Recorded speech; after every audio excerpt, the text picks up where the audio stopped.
him the link to go live as well. He has the link. Okay. He has the link. He has the link to right. live. It's already there in the media house. Oh, okay.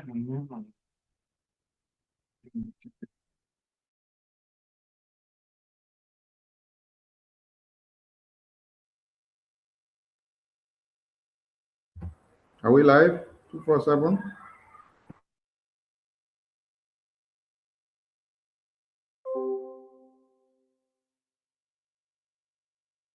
All right, thank you. All right, thank you. All right, thank you. All right, thank you.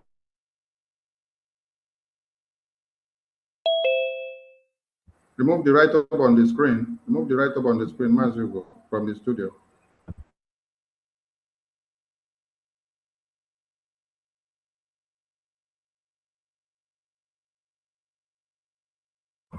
So let this fly for like some seconds before we play the anthem, so that those watching will see what is on the screen.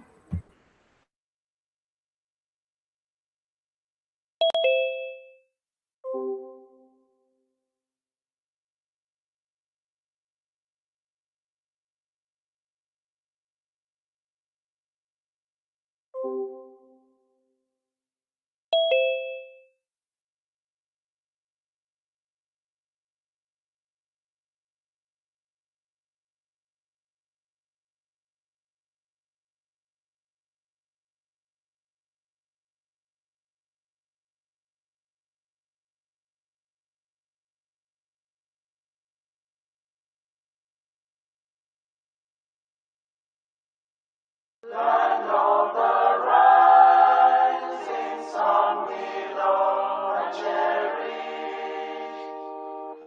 beloved home, land of our brave heroes. We must defend our lives, or we shall perish. We shall protect our hearts from all. This meeting is being recorded. But if the price is that for all we hold dear, then let us die without a shred of fear. Hail to Biafra, consecrated nation. O fatherland, this be our solemn pledge. Defending thee shall be our dedication. Spilling our blood will count our privilege.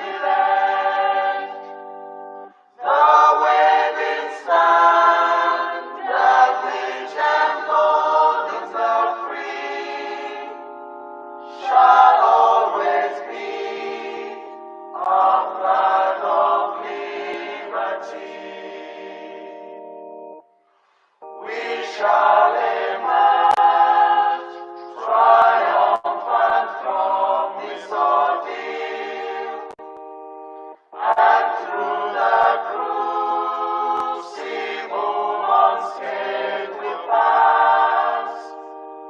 When we are poised, the wounds of battle to heal, we shall remember those who died in mass. Then shall our trumpets fill the glorious song of victory. We scorn all might and wrong. Oh God, protect us from the hidden pitfalls. Guide all our movements, lest we go astray. Give us the strength to heal the human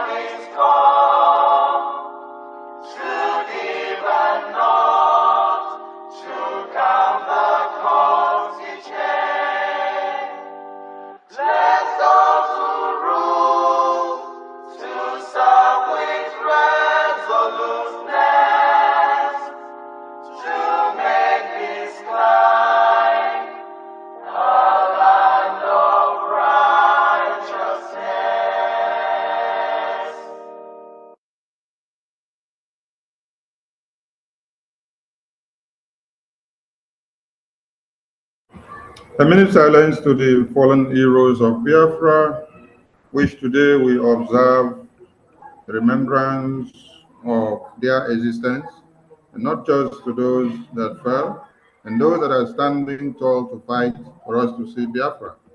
And the time starts now.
May the souls of the departed heroes of Biafra rest in peace, while their spirits continue to embolden us as we fight on to keep the flag flying and to restore that very Biafra which they have died fighting, and the last words in their mouth is, "Get me Biafra."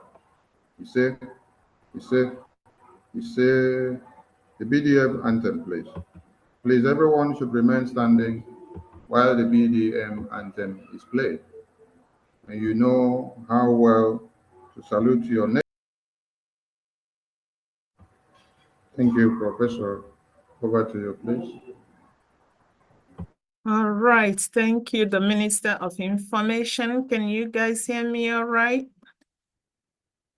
Yeah, we can hear Yes, we you can hear loud you. and clear. And Professor, please, Yeah. in your program, I know this was not communicated before now. There may be the Biafran genocide victims, those that may have suffered the kwashoko and some other vices. So Okay. they may be available to give some of their experiences and things that they saw, so that Biafrans will also understand what actually happened. Thank you so much. Okay, so we will have them go, if they are here, we will have them go after our veteran speech. All right? After Thank Dr. you. Okay, thank you. All right, good afternoon, ladies and Sorry gentlemen. to Professor Choma, there are people waiting, they said, They are waiting where? in the waiting room. Okay, Oh, No, we're taking care of that. We're taking care of okay, that. thank you. okay, thank you. Welcome, ladies and gentlemen. This is day 2 of the Bigins event to commemorate our Heroes and Heroines Day. We all watched our Prime Minister deliver a very powerful tribute to all Biafra heroes and heroines, to those that paid the ultimate price for freedom, to those that were wounded. He also paid tribute to all heroes and heroines that are currently serving in different capacities in the liberation of our nation, Biafra. We know that during the genocidal war, some of us may not have seen it, but we heard the stories, we've seen the images. We lost precious men, women, and children. even though Nigeria was not beating us in the war, but they resorted to using hunger and disease as a weapon of war. My mind goes to all those who fought and died, the children who were starved to death, our mothers with babies at hand who had nothing in them, but they still had to breastfeed. Just imagine, what would these children be taking from a woman who has nothing else to give? In all these, Nigeria continued to kill our people, supported by Britain and the likes of Britain. Post-war, Nigeria continues to kill Biafrans until we said no. We started fighting back. Many Biafran heroes, from our Colonel Odumegwu Ojukwu,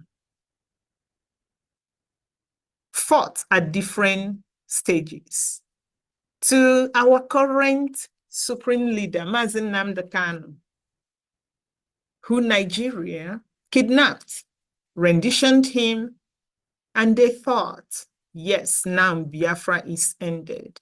They partied, they cajoled us with the help of the saboteurs within. Unknown to them that there is a man called Simon Ekpa somewhere. He is now the Prime Minister of the Biafra Republic government in exile. Our Prime Minister raised heroes and heroines who today we know fear no man. They fear no situation and they fear no enemy. Through the activities of the Prime Minister and the government that he leads, both in abroad and in the homeland, Biafrans, we have gotten our integrity back. Biafrans are bold to speak. The lawyers that are genuine are bold to speak. Men and women are bold to speak. Children are bold to speak. We can see over 30 million Biafrans in the homeland casted their votes for referendum to exit Biafra, Nigeria. We say thank you to all these Biafrans. We honor you all. We will never forget what we went through. So, in honor of our dead and our living, we have organized a couple of activities that we will start right now. And we will start by calling Honorable Obi, a member of the Biafra Security Administration Database and ID Card Committee, to give us a short presentation before we then call upon all the dignitaries that would talk to us today. Honorable Obi, welcome, and you take the microphone. Thank you. Thank you so much, Professor Choma. Good evening, everyone. Good evening, Biafrans. Good evening, PM. Good evening, cabinet members. Good evening, my team. Good evening, friends of Biafrans all over the world. I thank you for joining us today again in this our 3-day tribute to our heroes and heroines. I am going to take you along to our memory lane.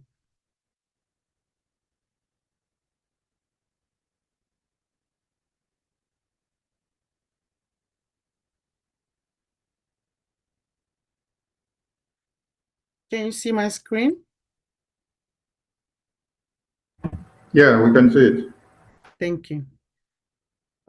Today, we are here to remember our brothers, fathers, sisters who lost their life fighting for ours. We are here to honor them today. And in honoring them, we know what we have to do that. And that is, number one, we keep fighting and not stopping. Number two, we vote. Because by voting, you are separating yourself from Nigeria. By voting, we are separating the weed from the chaffs, or the chaffs from the wheat, either way. So today, with this presentation, this intends to take you back for those that might have forgotten, for those who doesn't know, for those who haven't heard this before or seen it before. This is our story.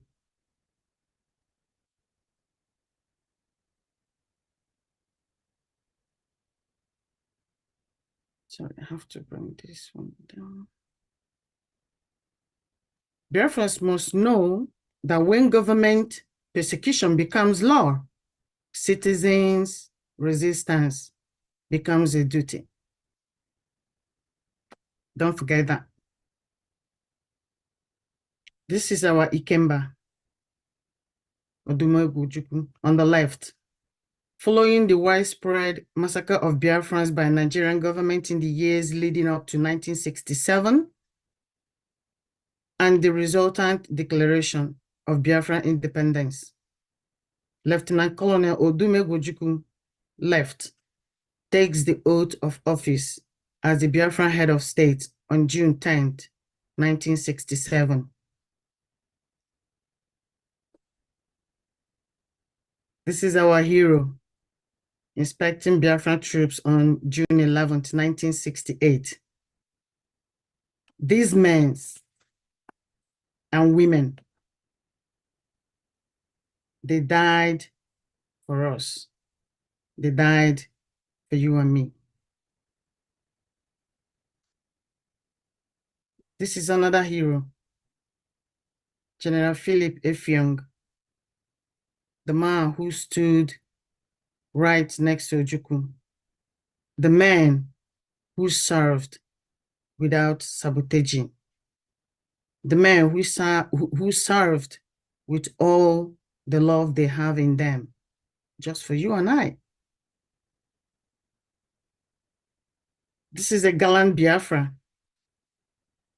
So they're commanding his squad in 1969. They died so you may have a better life than they did. Yes. They died so you will no longer be a stranger in our ancestral land. Look at them. These boys, they were not up to 15 years old, but they fought. That is how brave we are. Biafrans are not cowards. They are brave men and women.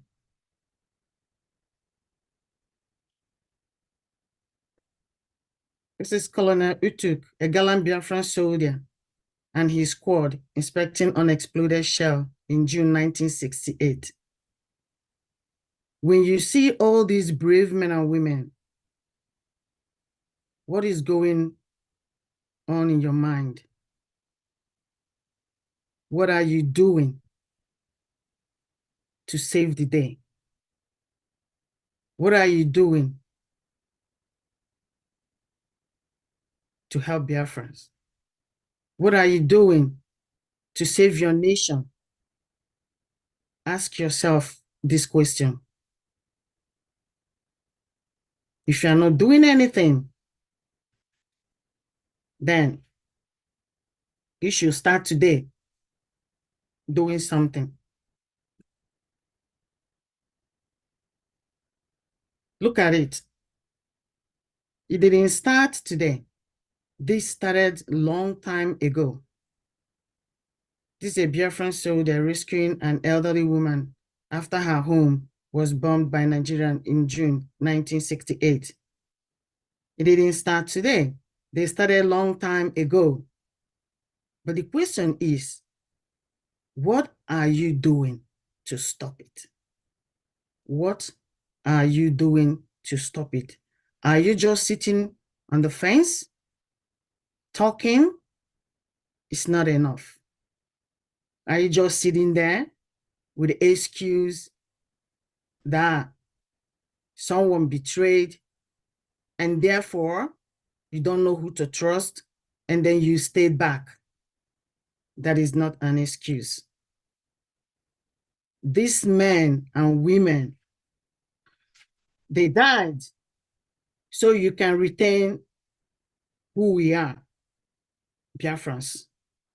They died for the desire to protect their families, friends, fellow citizens from the genocidal Nigerian government.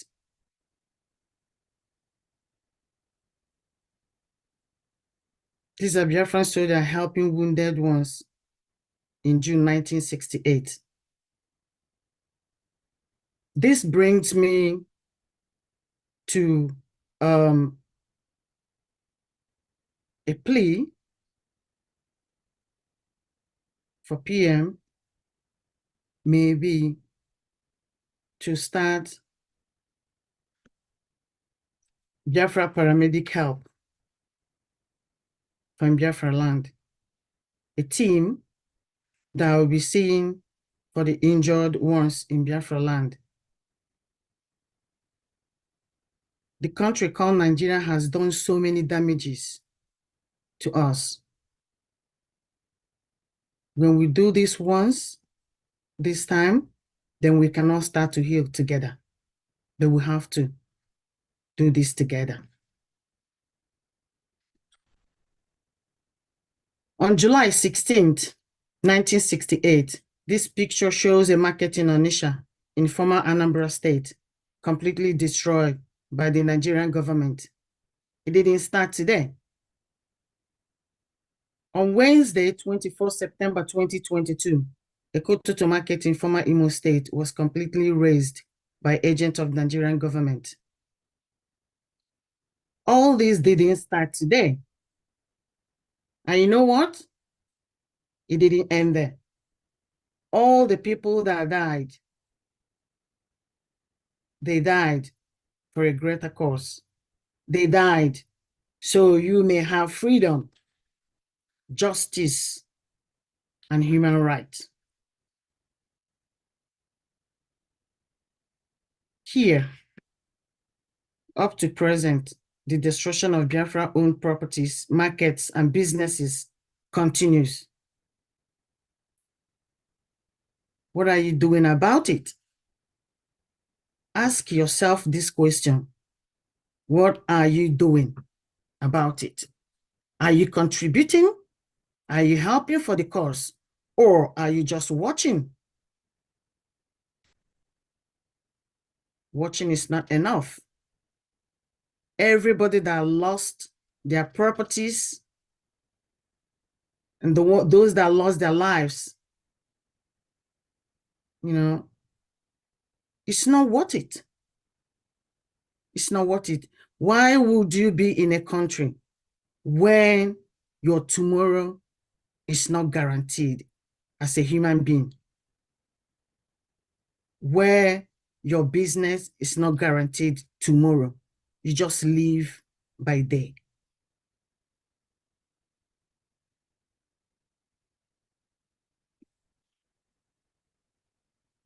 So, look at it. Biafran seeking refuge in July 1968 to escape the war. Today, we say no.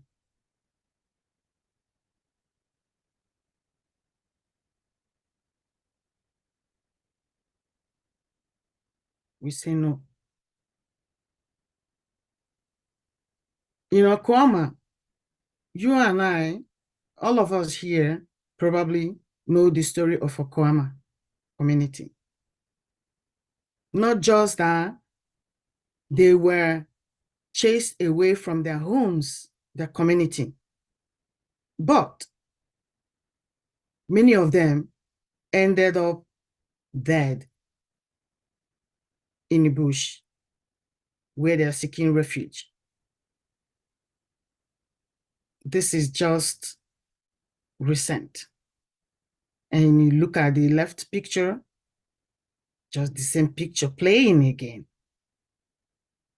All these people, they died. So their commitment to these ideals can drive you and I to fight and die for what we believe is right.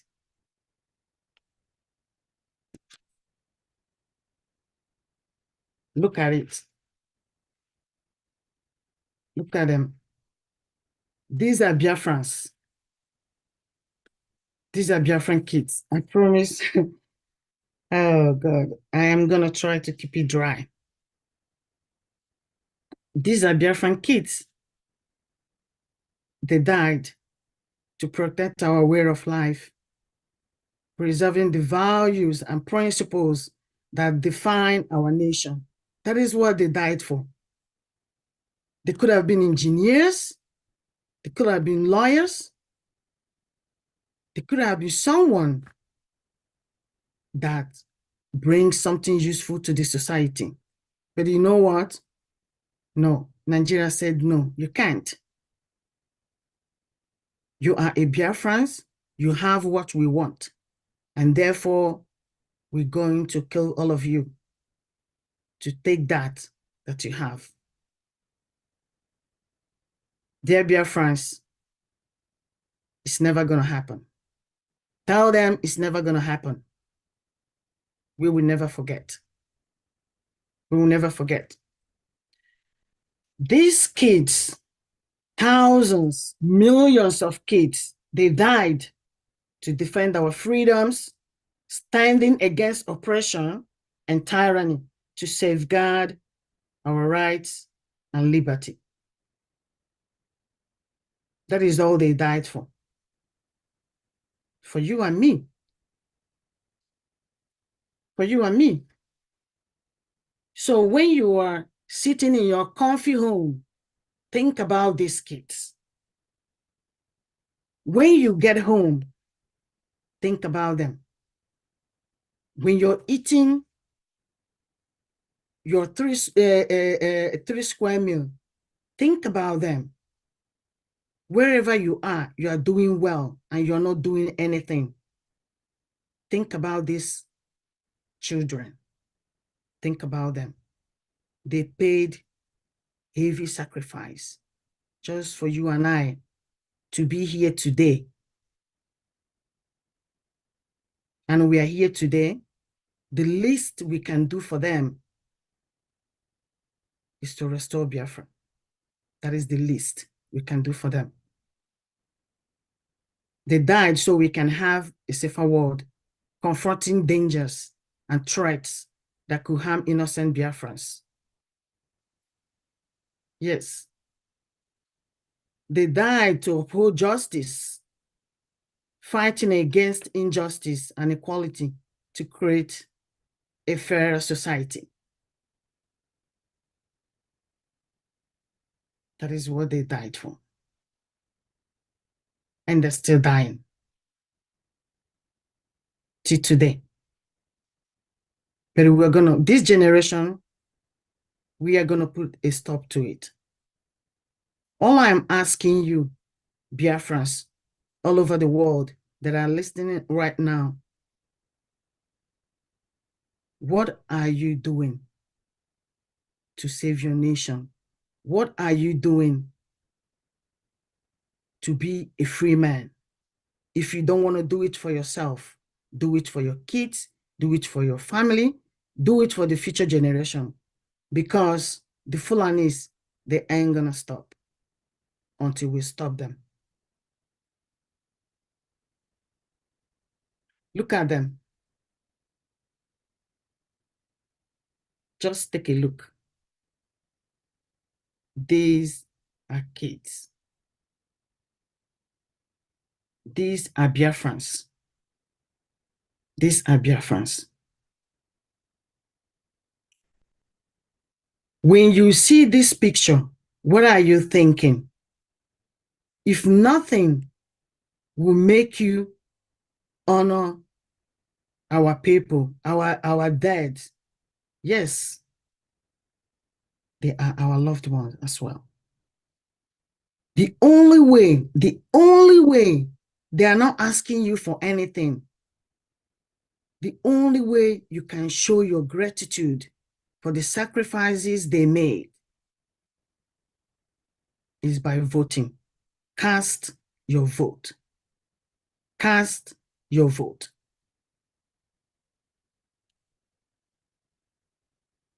All the soldiers during the Biafran War, the sacrifices they made is just to protect their loved ones, ensuring the safety and well-being of their families and communities.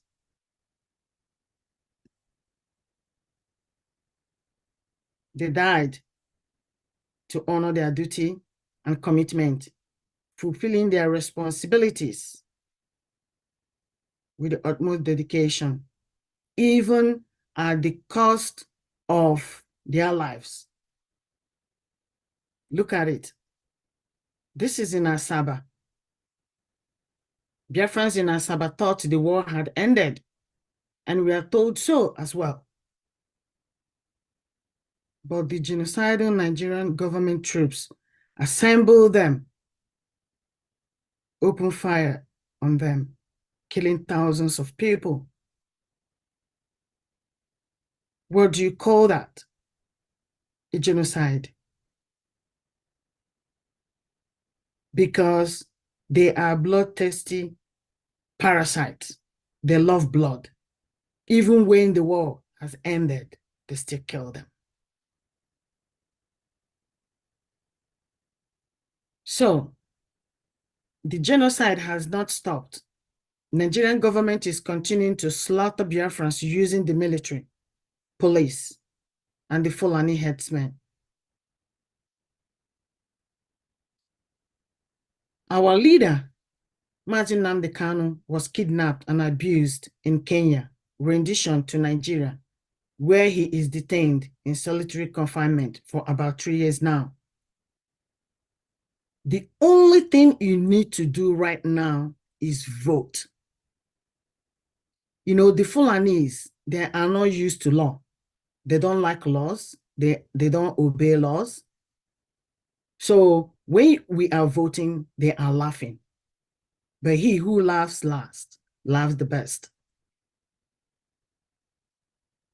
Thousands of Biafra men and women are also incarcerated by the Nigerian government. Think about our brothers, sisters, fathers, mothers that were abducted by Nigerian military. No one knows where they are. They were all locked up, spread in different cells all over Nigeria. Your vote is their only hope. Your vote is what they are waiting for. Thousands of properties belonging to Biafrans are being destroyed by the Nigerian government, rendering our people homeless and hopeless.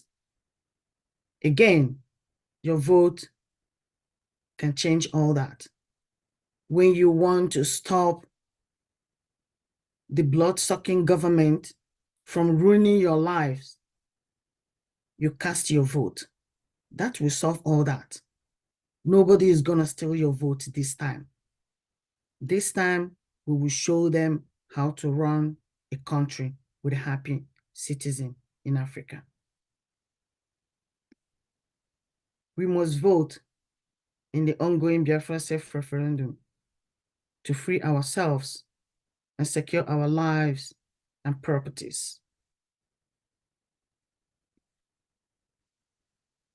So, when you go home today, what I want you to think about is, what am I doing to help restore Biafra? What am I doing to support the men on ground? What am I doing to make sure our people are not killed anymore? What am I doing? That should be the question everyone should be asking. So if you know you're not doing anything, still not too late. This is the time for you to rise up and do the needful. So we thank all Biafran forces wearing our different uniforms. We also thank their families who has been so supportive in these heavy times. We are forever grateful. We will never lose our purpose. May God bless the United States of Biafra. Thank you all. And my love for you guys.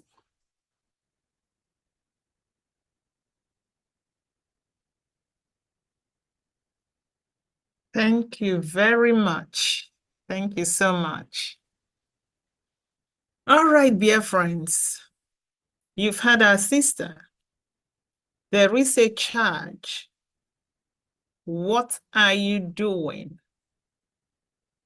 about Nigeria persecution of Biafrans? What are you doing? That is a question. The Biafra Republic government in exile and the de facto government in the homeland want each and every one of you to have a conversation with yourselves.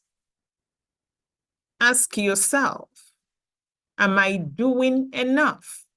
Even if you are doing something, we must always strive to be better than ourselves. So if you started here, you must be doing better. Ask yourself, am I doing enough? If you have not started, ask yourself, why is that? Why are you indifferent? There's nothing that we are doing today that is more important than freedom. So please take this question, go to a quiet corner before you sleep every day. Ask yourself, what have I done for Biafra? If you're a Biafran, regardless of where you are, you don't have any other identity but Biafra. No other home. You may have adopted home, it's adopted home.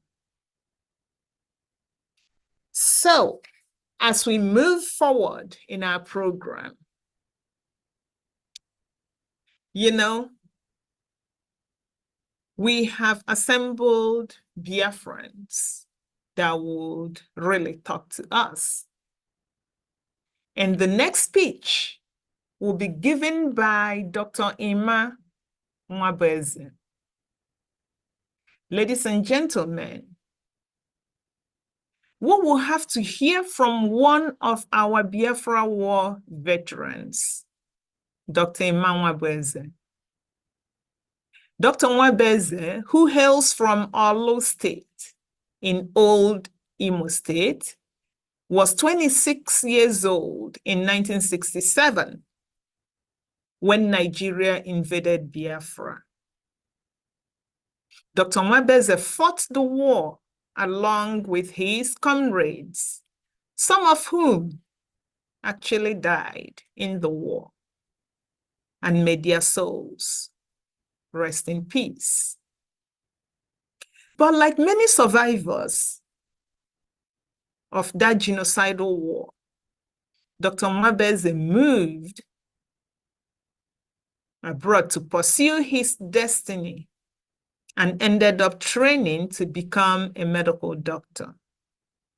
He has been an ardent supporter of Biafra liberation. Dr. Nwabeze has spent resources doing so. He is an active participant in Biafra self-referendum voting. So, Biafrans, please join me in welcoming our most esteemed veteran, Dr. Immanuel Bez. Welcome, sir, and the mic is yours.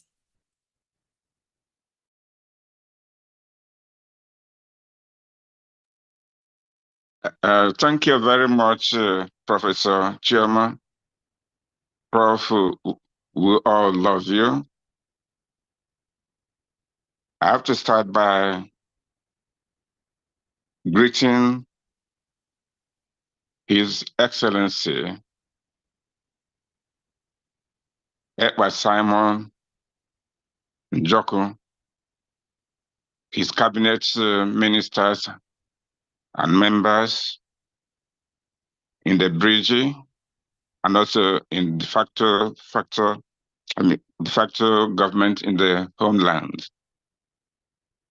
I have to say that I'm privileged and honored to speak to you, mainly on the Biafran issue, Biafran war, and also do some touches about voting and ID cards. I'm aware that our Honorable Obi has already put a signature on that issue. I think I may digress from time to time, but the main issue today is not my achievements in that war, because it was a brutal war.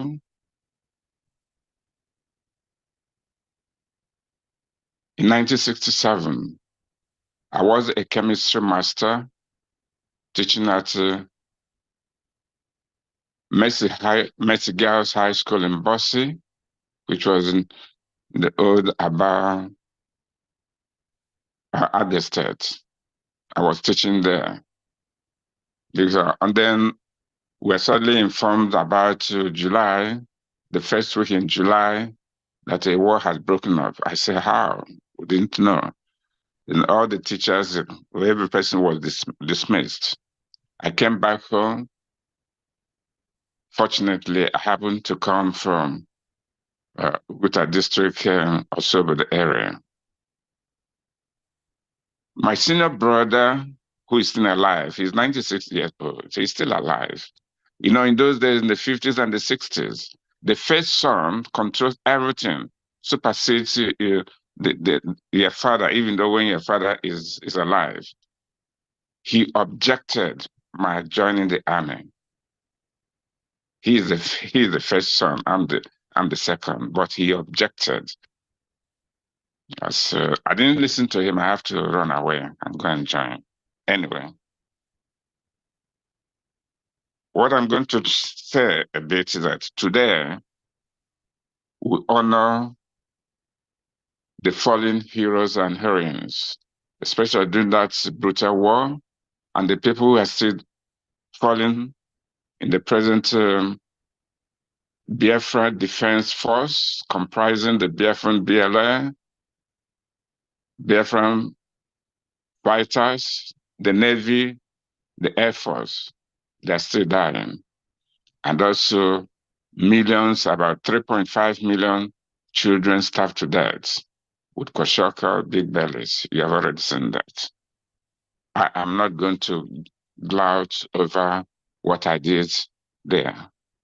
The important thing that I'm still aggrieved to today, I'm still honoring for very dear friends and colleagues.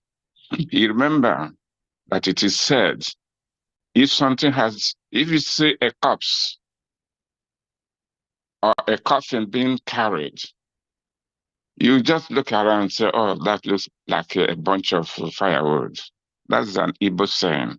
They haven't said it in Igbo because it has not touched you. When something touches you, when I say touches, it means affecting any member of your family, your close relative, your friends, then you know the pain. That's exactly what happened. There were four of them I'm going to mention. Millions died, or thousands died in the war, thousands. But I'm going to start by mentioning Captain Kajetan Nsofo from Uguta. Then I have my classmate, Victor Erize, who went still married for 5 years. He's an Ijaw boy. Then I have Mark Demiri, who is an Ngwa boy. And then we have Achiko. Achiko was the only son of his father from a very wealthy and chieftaincy clan. He was the first person to die when he went to the front. I was fortunate, among other 15 people, to bring him back because he was the only son of the father. As I say, I'm not going to gloat over what happened.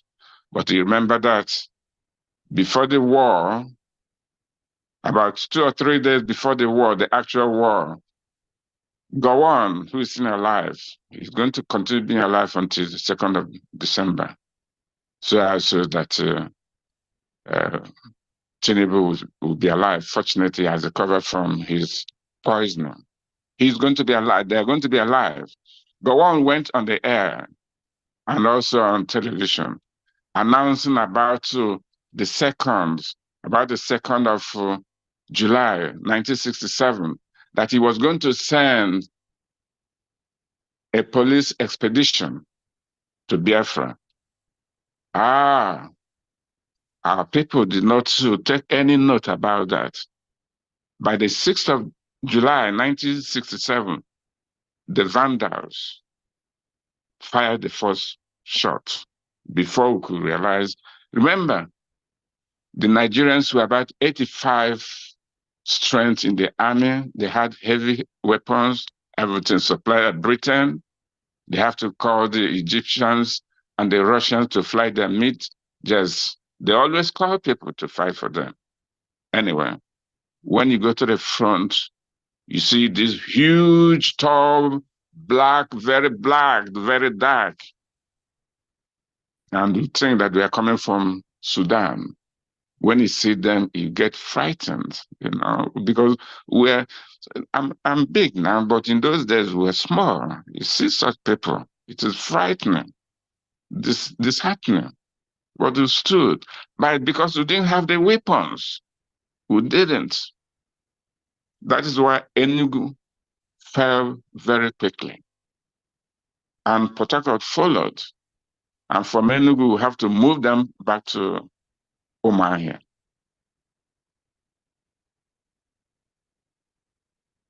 So as I honor all the fallen heroes and heroines, these 4 people mean a lot to me, and their memory have always been in my mind to continue fighting until we achieve Biafra. Many people died. I'm very fortunate to be alive. I think I only reached my place when Owerri fell. I only got home. From the time I entered and the time I left, it was almost towards January 1970, when Owerri fell and the Uguta was to be captured. They came with their gunboats, this and that. At the end of the war, or so-called, having reached the rank of a captain, we have to, because the Vandals, they said they were going to kill us, many of us had to go and hide in the forest for 2 weeks or more. And I said I wasn't going to gloat over this, what I did. But I have to tell every person to be aware of this, that the war took us unawares. We were not prepared. The warning that Gowon gave, metaphorically, we didn't take into consideration the bounce on us. By the time we knew Enugu was all over, within a few weeks of there, Enugu was taken over. But what I'm going to mention is that it's not the exploits of that war, it's the mistakes we made. I'm very gratified, very happy that our leader, Mazi Nnamdi Kanu saw it in advance. You know, this generation we have now are forward thinking.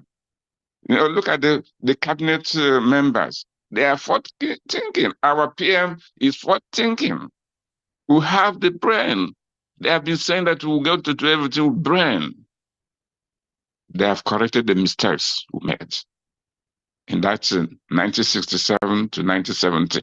They have corrected it. Nnamdi Kanu and Mazi, our Prime Minister, Mazi Salman Ekpa, have corrected it. Let me tell you that. In 2020, on December 12th, Mazi Nnamdi Kanu flagged the pose, I mean, I won't say the fund, but collapse ESN.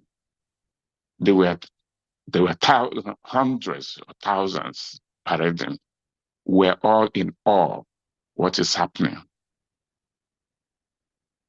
That was the first sign of our guerrilla warfare, which we didn't do in 19 during the war. It came very late. You cannot fight a conventional war with somebody, the enemy, the army bigger than you, with mighty, bigger weapons. You can't. You can't fight a conventional war. We're not in the Middle Ages. You have to do what they call guerrilla warfare. And all of you bear me witness that the establishment of ESN, Eastern Security Network, was the beginning of the guerrilla warfare. You remember, I was a student of Nnamdi Kanu in the university when he used to preach, especially when Ohafia Barracks was doing all the dirty work, killing our people, disembarking them and the rest of it. He said, you know, dig a hole, got a trench in the road and cover it with leaves and so forth. Put some nails on the road. When their cars and their whatever armor cars or all this is coming, they have to stop. It is then we attack them. That is what they call a sort of guerrilla warfare. And lo and behold, our Prime Minister, our able Prime Minister, our forward-thinking Prime Minister continued with that. The ESN had men in the bush. The collapsed ESN has men in the bush. Our present, I'm using the word, the Briafra defense force. You know, it comprises BLM fighters, Navy and Air Force. We're not visibly seeing the Air Force, but it is there. We're shooting the vandals. Please, I'll use the word vandals because that's what I'm used to. I'm a rebel. Yes, I'm very proud of it, to be a rebel. So these are the things that we're now correcting. And our Prime Minister had said something that we did not do during that war, during the Biafran war. Our Prime Minister now said on the 2nd of December 2024, when he declares this, we are going to defend our borders. We are going to defend our borders in the 40 states of the United States of Biafra. We didn't do it during the war because this was porous. We didn't have enough army. We didn't plan anything. It was pushed on us. Lo and behold, despite all these shortcomings, we're able to manufacture the RAP, research and production. They were able to manufacture Winigwe and other things and so forth to sustain. And most of the weapons we use were actually getting it from the vandals, killing them and getting that. So that was so. But if we have started guerrilla warfare earlier, we could have dragged this into 5 years. And before then, all these mighty countries will recognize us. Yes, we are grateful to Tanzania, Zambia, Ivory Coast, Gabon, and Haiti. Oh, you didn't know the trick of this country we are here called Britain. Britain is a colony country. In 1966, they caused the Six-Day Israeli-Arab War in order to deceive and digress what is happening in Biafra, so that our brothers, our natural brothers, our cousins, the Israelis, will not be able to come and help us. They helped us very little. And why I'm saying this, and I want to make it, I say I will digress from time to time. Listen, I am a proud, active, practicing Roman Catholic. The Caritas helped us a lot from that stretch of Uli Airport. And many of us who are Roman Catholics are active and supportive of Biafra. I would die for Biafra. So I don't want people to be talking on their platform about a pope who did this or Bishop Harin said that is their own problem. The homages, the pope who's are dangerous, and all those Satan and all the things they do and so forth. It is not all their people were with them. It is their own fault. Everything is on their head. So don't make this trying to divide. It's always divide and rule. Yes, Honorable Obi has mentioned a little bit of what happened to our people, the war. But I have to say this: this war, this Biafran war, started 1803. You people know that. That was the history, the Igbo landing in Duba Creek, Georgia. 72 Igbo slaves overpowered their masters in the boat and so forth. But when they got down to that trip, they said, instead of them being slaves, they all drowned. That is where the war started. And between 1988 and 1883, for 10 years, there was the Ekumeku of Asaba. They fought for 10 years. These are all genocidal wars. Then we have the 1901 to 1902, the Anglo-Arab War. That was one of the main reasons was the Britain introducing this divide and rule, bringing what they call these warrant officers who are going to deceive people, this and that. And initially they were taxing the men, and then come down to tax the women. They rejected it, they revolted. And also they wanted to change our custom, the Igbo custom, said no. And then many people, about 100 of them were killed, were massacred. More recently, 1949, you remember the shooting at Eva Valley coal mine in Enugu. This chief superintendent, senior police officer, with some of these native this and that, for no reason, because people were just bad conditions of working conditions, and shot them and killed 21 of them. You see? So I'm just trying to give this and that. And then I think in 1929, when this the the Aba-Opobo riot came up again. And many people were killed. Then see, I'm not mentioning about the killings in the 1953, 1957, 1960, 66. It has been that to do with anything against us. But I'm trying to see where, because we're Republicans who have the way, a specific way of thinking, of living. But we're always fair. The Biafrans are fair people. Listen, when I say Biafran, I mean all the Igbos. I'm without coming down to another point. Sorry, I'm digressing, but I'm just trying to cover a few things.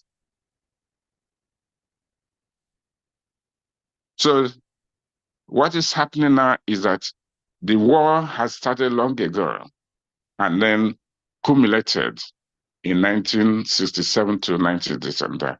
Look at Asaba again. This is the second massacre. Asaba was massacred. The Ekulekos, they were massacred years ago. And then during this genocidal war, they were massacred again. The reason because they were coming to welcome the Vandals. And they put them in a field and shot all of them, all children, boys, this and that. Well, this all genocide, this is the war that is continuing. And as I said, Honorable Obi has already shown this horrific graphic, this and that. Because some of the things I'm saying, this is in retrospect. But the worst I did was actually there. I know that I'm not going to say how many times I scared death. It's not necessary. What I'm saying is not necessary. What is going to carry this war forward? What is going to carry it forward, Biafra forward, is what is going to happen now. What our Prime Minister, Mazi Simon Ekpa, is doing. Yeah, let me come to the other side of that, of the voting. There's an incident that happens. So that I'm just making this address to Ogoni people, to Ibibio people, to Ijaw people, and the people from Iguacha, aka Port Harcourt, and etc. Many of you are not voting. Many of you are not voting because you think that the Igbos, yes, the soldiers, the Biafran soldiers, humiliated you, maltreated you. You have a point. You have a point. Everything you say, it is Igbo. Go and vote. When we declare Biafra, a commission will be set. I hope. I'm not in the process. The commission will be set to look into your grievances. But let me tell you, 54 years after the war, has your plight been better? Ogoni people, Ijaw people, Bayelsa people, has your plight been better? Go and vote, vote, vote, vote, so that you have your own freedom. You're able to manage your own state. The Igbos are not usurping anything. The Igbos have never usurped you. So go and vote. Stop grumbling. You have a genuine complaint. We shall look into it, or the government will look into it, set a commission to look into it, and it will be revisited. If there's any compensation that could be paid, but go and vote to be free. Because when the Fulanis come there, they're going to take your land. You become slaves forever. This is an opportunity. Then I come down to a bit to the voting. About a week ago, we were told, I think from the PM's office, or one of the places, that it was about 67 million, 6 million from homeland, and 1 million from diaspora. I was going down to lambast diaspora today, But fortunately, the good news I'm seeing there is 30 million, over 30 million. But remember, we pride ourselves, Biafrans, all the corners, all the 40 states, we pride ourselves that we're 80 million to 100 million. Where are they? Where are the 50s? Where are the 70 million? The people in diaspora are not voting. You should be ashamed of yourselves. You should be. If the Fulanis take over your place, you want to remain here as slaves, you could be kicked out. Just like me, I can be kicked out. My passport can be revoked at any time if they want to. So diaspora people, come out and vote. Come out and vote. You're a Biafran. You're a Biafran. No matter how long you stay here, our people say, I'm sorry to speak in Igbo, Agracha must come back. No matter what you do, no matter where you go, you must come back. When are you going back? Biafra. But we are going to hold you by block us. Our promise, we hold you by block us. You have to give evidence of what he did, how you helped. You have to. So I can talk from now to kingdom come. One of the things also they say, charity begins at home. Charity begins at home. Immanuel Bez, I'm very proud of my family, Mua Bez and the clan. We have been able to raise up to over to 122 votes. It may look small, but it is my clan. And some friends I have in Canada, in Enugu, you can name them, have some included. So what I'm trying to ask every person, tell your clan, tell somebody, pick one person. Listen, the people who have voted, they give them the names, I send them to Boniface, my UK rep. I gave it to them.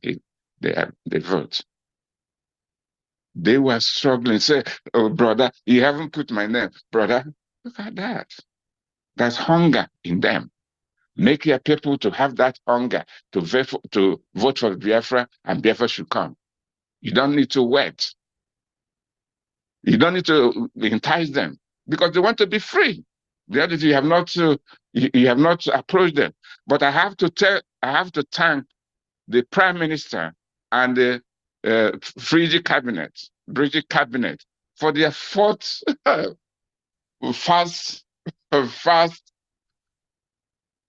forward thinking by bringing the voting condition much easier to the district level, to the grassroots.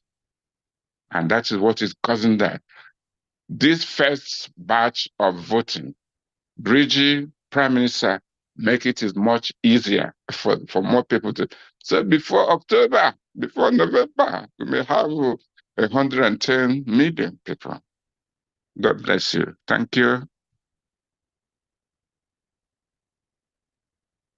Wow. Thank you so much. Friends, let us appreciate our veterans. Thank you so much. Thank you so much, sir. Thank you. Thank you. Thank you so much. Thank you. Thank you very much. Thank you. Thank you so Thank much. you. Thank you. Are we not blessed that we have a Biafra war veteran still fighting? Still fighting. And those of us that didn't see the war, some of us are just somewhere, not even minding. And our veteran said, Biafrans in diaspora, why are people in the homeland surpassing you? You have the free electricity, data. Why aren't you just voting? At least match the people in the homeland. 30 million, we have 60 plus the ones that have voted. So my people, let's keep voting. And we move on. You know, even the CIA here during the 1967 to 1970 genocidal war, recognized that Biafra had figured out an ingenious way of fighting the war. Dr. Immanuel Bez just told us that no preparation, it was just sprung on them.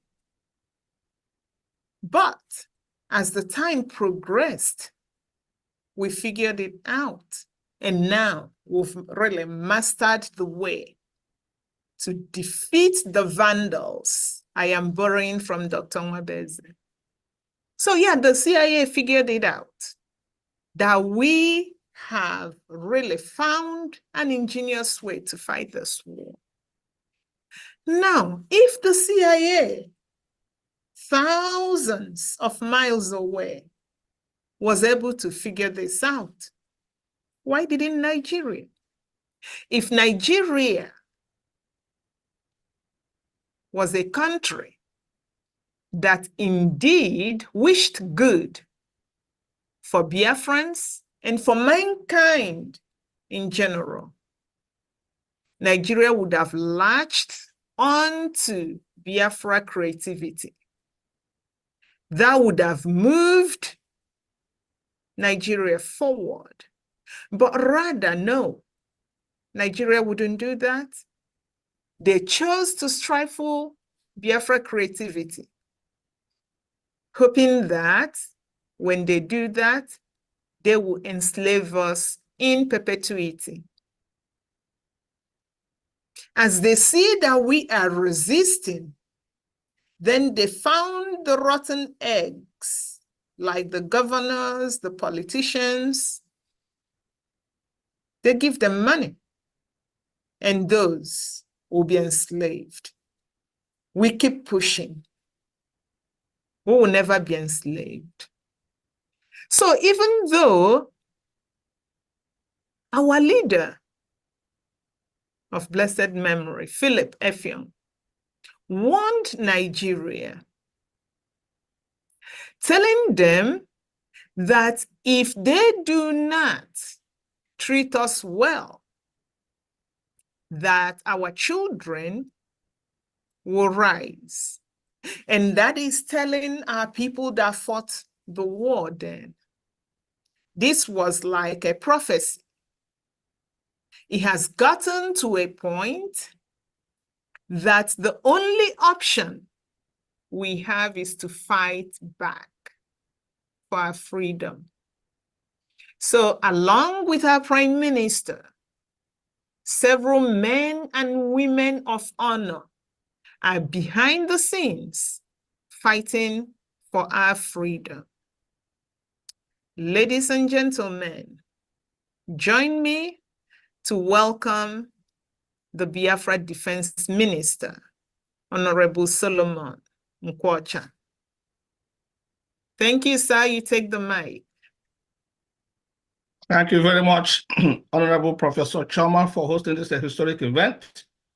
Good evening, Your Excellency, Prime Minister of Biafra Government in Exile, Mazi Ekpa Simon Njoku. Please, after this greetings, I would like over to listen to this short video. Good evening, Honorable Cabinet Ministers present. Good evening, Honorable Head of Departments of Brigade.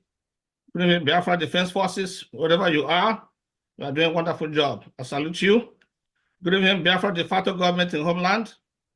And you, good evening, Biafrans watching from all over the world. My remarks this evening is to remind you of the importance of voting in this our self-referendum. Now, before I go further, I'd like you to listen to this short video. Minister of Information, please, can you play that for us quickly? Thank you very much.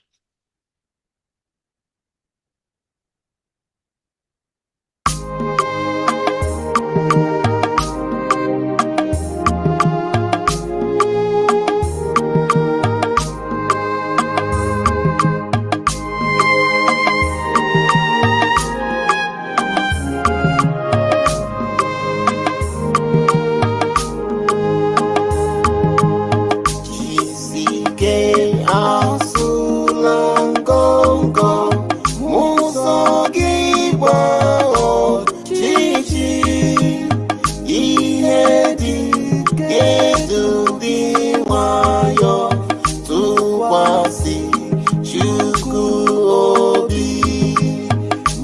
ụzọ njọ ihe egwu nsọtụ ya dị anya zonye n'ike na-adịghị ike tụkwasị Chukwu obi ka izuzu ọjọọ laa n'ihi ihe na-atụ ụjọ ihe ma anyị na-aga n'ime mmeri tụkwasị Chukwu obi mmadụ ụfọdụ ga-akpọgasị ndị ọzọ ga-eleda anya rapụ ha lee anya n'elu tụkwasị Chukwu obi iwu mfe n'ezi ọdụdụ udo n'ike n'ime obi kpakpando na-enye ihe n'ụzọ tụkwasị Chukwu obi jisike asụla ngọngọ ụzọ gị gbaa ọchịchị ihe dị edu dị nwayọ tụkwasị Chukwu obi Nnamdi Okukalu ọramadike ndị Igbo jisike nwoke jiri ndụ ya wee chacha maka Biafra wee rọpụtara anyị onye ndu ihe Simon Ekpa ọbatobie okpere kwuru si n'ahịse n'ike wetara anyị Biafra odogwu ọbatobie United States of Biafra pụta n'igwe ka anyị tinye aka ka anyị kwado n'obodo anyị mara mma na ọ dị ebube ọbatobie nwoke batara na strọgụlụ ihe mgbanwe dị nwoke njizu na n'onu ha hamaba jijiji ọbatobie anyị na-afụ ihe na-eme nwoke kara aka anyị na-afụ aka ọrụ gị anyị na-ekwu ihe na-eme jisike adala mba naanị tụkwasị Olise obi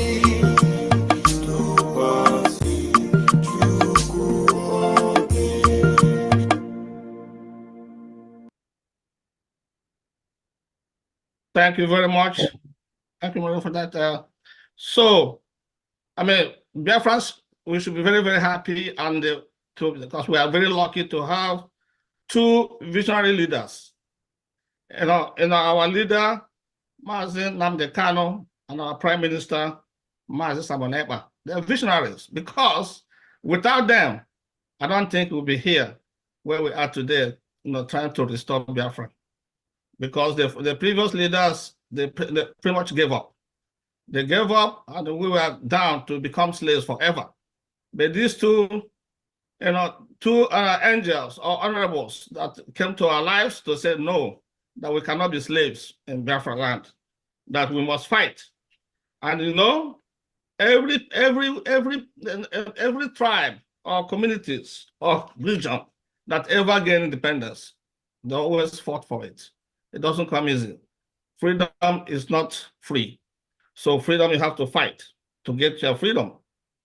Now, I just want to give you a few points. I'm not going to go into too many elements in this particular, to give you reasons why it is important for you to vote so that we can get freedom. One is freedom from powerlessness. Why do I say that? Powerlessness is when a region or a tribe is denied power. Okay, they have freedom for operation. Operation, when you're oppressed, the people they deny you the benefit of participation, of economy, of your own resources. You are denied and you are given peanuts. You are very well oppressed. And don't take my word for it. So there is something they said here. It's an operation. It says operation fuses institutional and systematic discrimination, personal bias, bigotry, social prejudice in complex web of relationship and structures that saturate most aspects of life in our society. That's what it says. So that's not, I didn't say, that's not my words. So, and of course, we have freedom of marginalization. I know we've been saying, all the Biafrans have been complaining for years and years and years that we are marginalized. I mean, this is probably, he heard it 100 times for everybody saying that, even though those in the zoo keep saying that. So marginalized, and then we have genocide, freedom from genocide. Our people have died, because right from the Civil War, the genocidal war, to even present day, we're still being killed. So genocide has been committed against Biafrans. So, I mean, we can even, because from Mpo to Asaba, to Obibo, to Owerri, to Uzowani, to Enugu-Ezike, to even recently, Okwama. So there's been genocide committed against us. Now, there's another element that I want you to consider. The Fulani Caliphate Manifesto. Okay, the manifesto is to take our land over, to give it to their Futajelons, the Alamajiris that are coming, flooding inside Nigeria and coming inside the Biafra land. So they want to take over our land, and give it over and take over and enslave every one of us. That's the manifesto, and they're still doing it. They have not given up doing it because it's in the manifesto. It may take them 100 years, but that's the ultimate goal. Okay, another one is, because now we talk about democracy. Democracy, now, or even the constitution.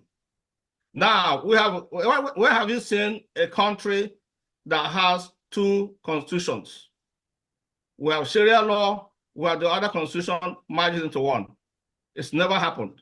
So all these reasons that I'm giving you should empower you to say enough is enough, that we want to free ourselves from this mental slavery that we find ourselves into now. So, and we have to do it by any means, any means available to us. So it's probably be better for them, to like say, all right, fine.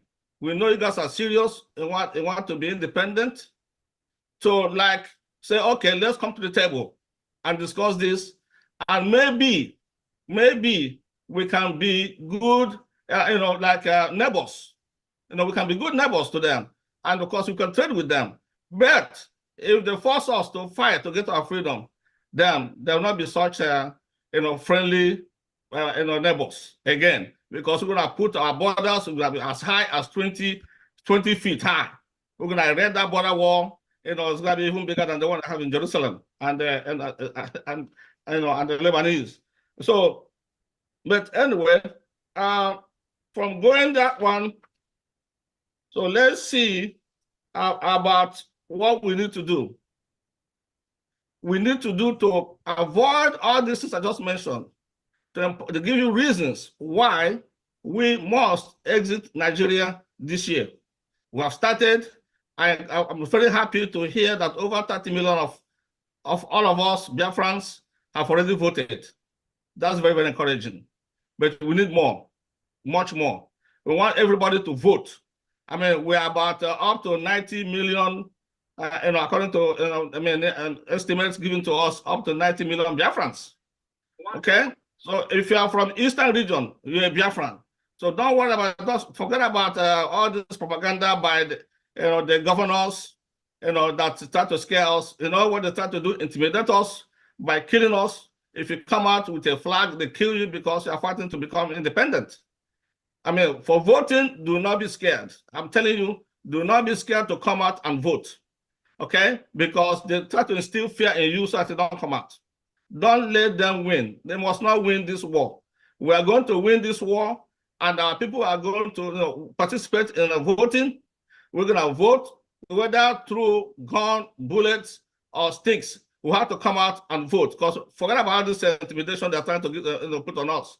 And I want our diasporans, please, for the sake of the 6 million people that died during the Civil War. I mean, you've had it. I don't have to repeat it. Our sister, Honorable Abi, put it very clearly for all of us to see. And then our veteran, Honorable Abi, also said a lot. So I don't need to repeat everything that they said, but everything they said, they're all valid. I'm just telling you to give you something that you can have as a reason for you to participate in this self-referendum that we are doing right now. Very, very important, because we are doing it for future generation. You're not even doing this only for yourself now. We're doing it for our future generations, our children, our future children, so that they can enjoy life. Look at what's going on here now in the Zulu nation called Nigerian. Look at what is going on. Our people are suffering. Cost of goods, untouchable. Our people at home are dying of hunger. They have no means. Many of them have no means even to buy medication for common illnesses, and they eventually die of a very preventable disease or illness because of lack of resources, monetary resources, economic resources. There's no food because our farms have been damaged by the Fulani herdsmen bringing their cows. And because now we're pursuing them. The Liberation Army are doing wonders, trying to pursue them, but there are so many. We can only do so much, but we are working so hard to make sure.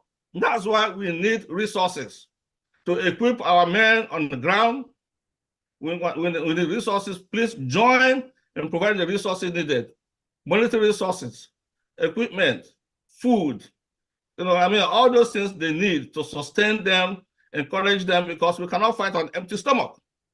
We have to have seen our men on the ground. They call me, I know, I'll talk to them on an everyday basis, and I know their needs. There is a lot, and they're managing, they're sacrificing. Sometimes they go without eating, and they still remain bold, remain courageous, remain brave in fighting our enemies. So that's why I want to encourage you, by voting, you are honoring the dead. You are honoring our heroes. By voting to get our independence, you will be rewarded by, at least for the generation to come, for what you did. For what you did, Biafra will come. For voting, Biafra will come. So I want to encourage you, from all these things I've just listed, the Constitution that is not favorable to us, favorable to other Fulanese. From our natural resources, they take from our land and take it to the north, and we're suffering from power. We don't have any power, of course. All the powers are concentrated in the north. Okay, from depression, from genocidal incidences that we've been seeing, killing of our people, for the reason of they say they want to have Biafra. That's all, which is the right of every human in this world. You have the right to want to be independent, to pursue your own goals and aspirations, to pursue your own destiny. When people come together, they have the right to be on the self if they want to.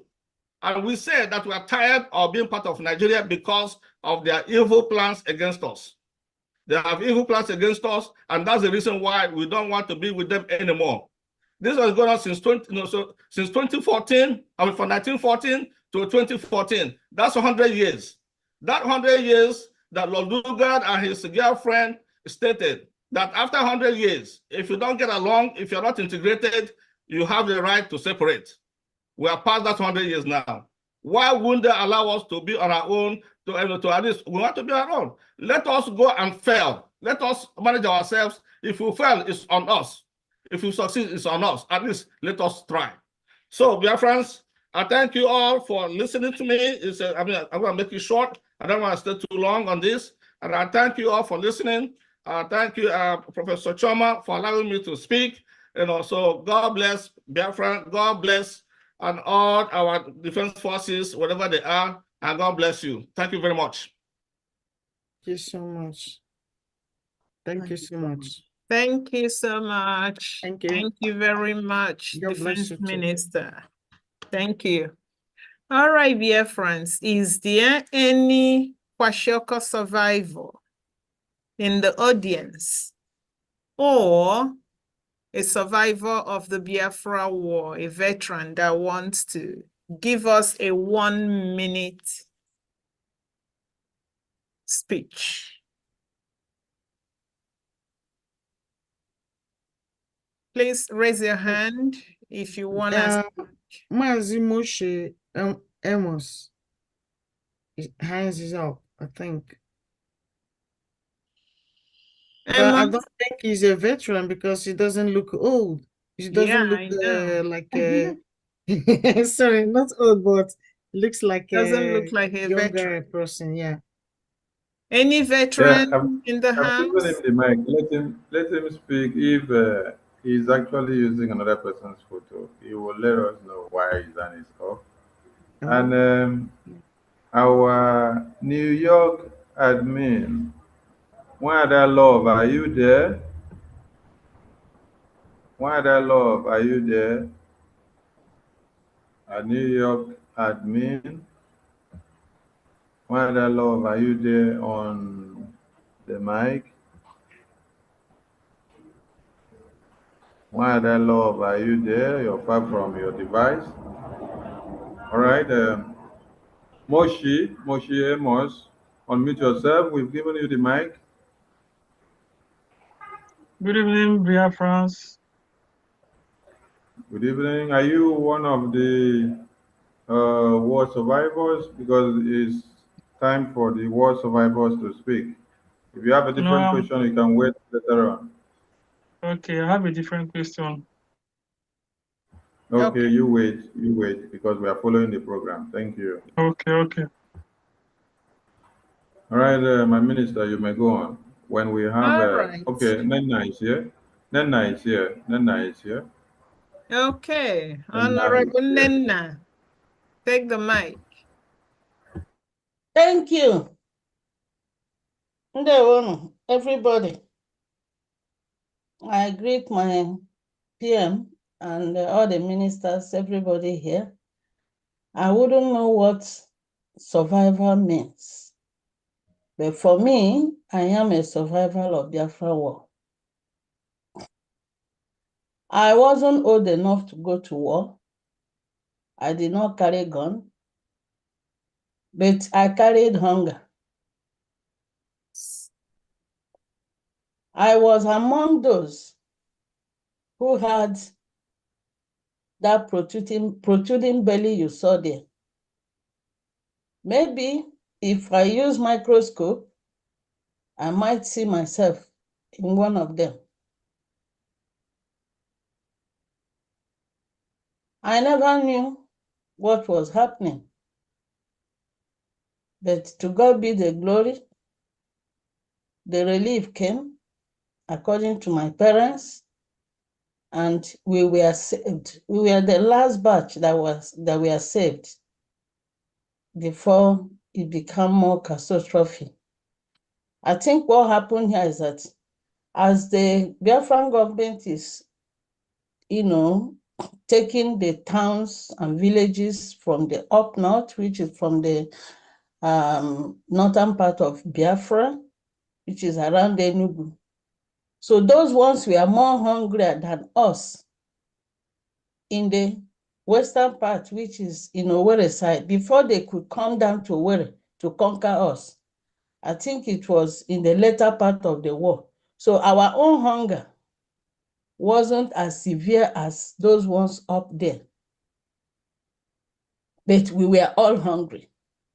Everybody was hungry. I cannot forget, because one thing Biafra, the war made us is it makes you to be more wise. You know more than what you're supposed to know, because the childhood in you is lost. There were no more childhood in you. So what you know is what every elder knows, how to identify that fighter jet is coming and you'll be out, they will shout that you should go and run into the hole and hide and all those things. So I am a victim of Biafra war by virtue that I suffered kwashiorkor. Actually, you people call it kwashiorkor. It is actually called marasmic hush. So marasmus is a severe aspect of protein loss in a child, whereby there will be no more growth. Those children are stunted. And then kwashiorkor is the actual, loss of both protein and carbohydrate, giving the child nothing in his or her body that give them that debilitated look. So, but after the war in 1970, thank God, because we are from the agrarian area. So our parents went to farm and they were able to plant foodstuffs. Within 4 months, corn was available, and that was the beginning of our recovery. But one thing I did growing up and knowing this type of story is to dive into understanding why did we suffer? Why did we children suffer so much? And it took me to read over 10 post-Biafra war novels or books. From the one that Ojukwu wrote, to Chinua Achebe's 1 or 2 books, many of them, all the Biafran authors. I read so much. But one I didn't read, and I'm not going to read it, is a lie told by Obasanjo in my command. I refuse to read it because he lied so much in that book. So I also know in my reflection that people like us that were saved, there was a reason for it. I never knew. I went to school in UI. I knew what I suffered, the racism I suffered in UI. I don't know whether you people know. Racism in University of Ibadan. Just being an Igbo is all what you need to be. And I mean, I can't remember how many times I beat somebody very well in the class because you curse Ojukwu. You don't talk about Ojukwu when I'm there. You don't. So I now knew that many of us who were saved and are alive today, it was for a day like this, so that we can be part and parcel of the recovery of who we are, the restoration of Biafra. Many people here don't know why I am engaged in this. They don't know. It's not about any position. It's not about anything. It is about restoring back the dignity of a Biafran child whose dignity was exposed. You saw it there.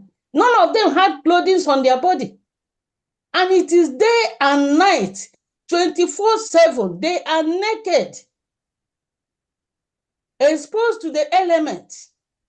You are talking about someone who has no food in the stomach. How will you be talking about wearing a dress? The dignity of a Biafran child was lost. But to God be the glory that from Mazi Nnamdi Kanu to our Prime Minister, we are about to restore it back. And we will restore it. I've told everybody within my platform, my family here, the little money you are asked to, you better contribute it. Because if anything happened and we are not able to get this Biafra, you are all going to be vanquished. There will be no more us anywhere in they will precisely remove Igbo or Biafrans from the map of Nigeria. They will do it.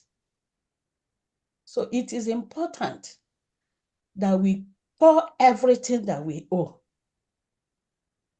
so that Biafra must be restored. Our dignity must be restored. Our name must be restored. Our culture, our well-being, everything that we are has to be restored. I was listening to the veteran that just spoke a few minutes ago. He made a segment of fact. He said Nigerian government took them unawares that there was no guerrilla warfare. I say, okay, so this guerrilla warfare is actually a good thing. So I begin to understand it. So it means we are standing on a good footing, and this war we will win, and Biafra we will restore, and I will go back home. In my 100 years, 98, I will tell my great-grandchildren what I did and what I said for Biafra to come. Biafra we must get. Airborne. Thank you so much. Thank you so much. Thank you, so Ma. much. We honor you. Thank you. Thank you so much. We will never lose our purpose. Biafra, we must get. Papa Luke, take the mic. My honorable minister, members of cabinet, Biafra public government in exiles, de facto government in homelands, all administrators, Biafrans around the world.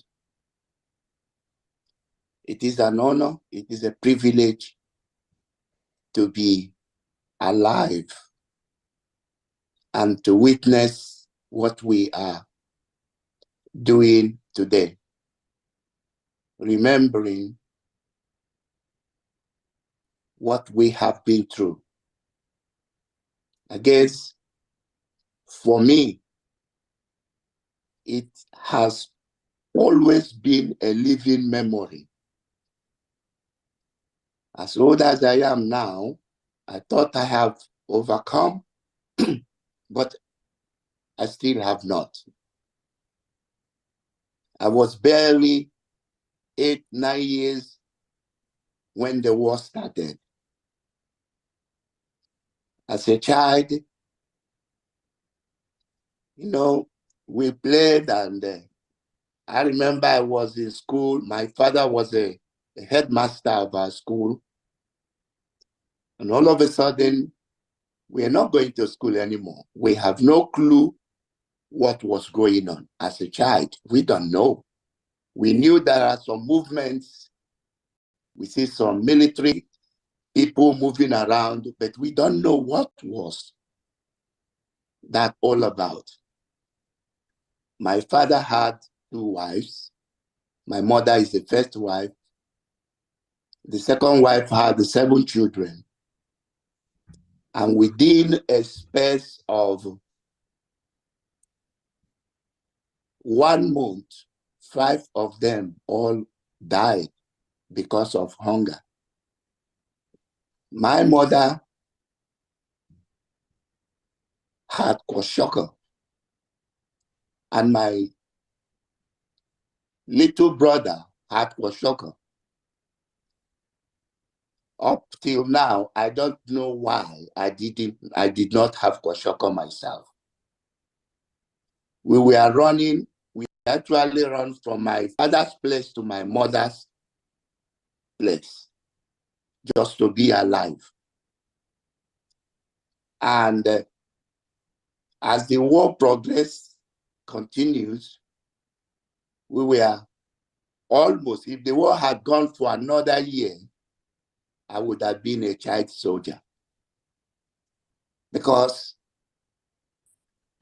every hope was taken away from us. Our childhood life lost, our opportunity to go to school, because school those days, we are under big trees in the forest. School will start at 5 a.m. Before 7 o'clock.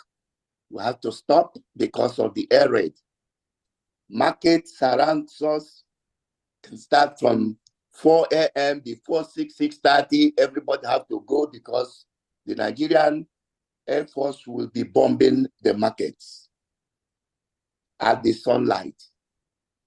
Our houses were covered with palm front leaves to block the shining, because anything that shines to Nigeria Air Force is the target and they're going to bomb it. These are things that we were subjected during the war. They call it a war, but to us it's not a war. I still have no clue why Nigeria decided to treat the Eastern region that way. But looking back, and when the war eventually was over, the war ended in our hometown within Nkwere Olu area. Because when the federal troops were shooting, we actually had to run inside to Amibo, run away, because we live by the road. Our house is by the major road. And from there, we come out with palm fronts and we were shouting "One Nigeria" to, thinking that the war is over. And what happened next was shocking, because about 4 of us went to fetch water from our stream. As we were coming back, one tall, lanky man, we know him as Dogo, that's his name. He called me, say, "Small boy, come here." I was carrying a bucket of water on my head. And he said, "Come here." So I went, and he took the water from my head. I thought he needed the water to carry the water, to use the water. The next thing, he asked me to sit down. I sat there, and the people that I was coming with, they start going.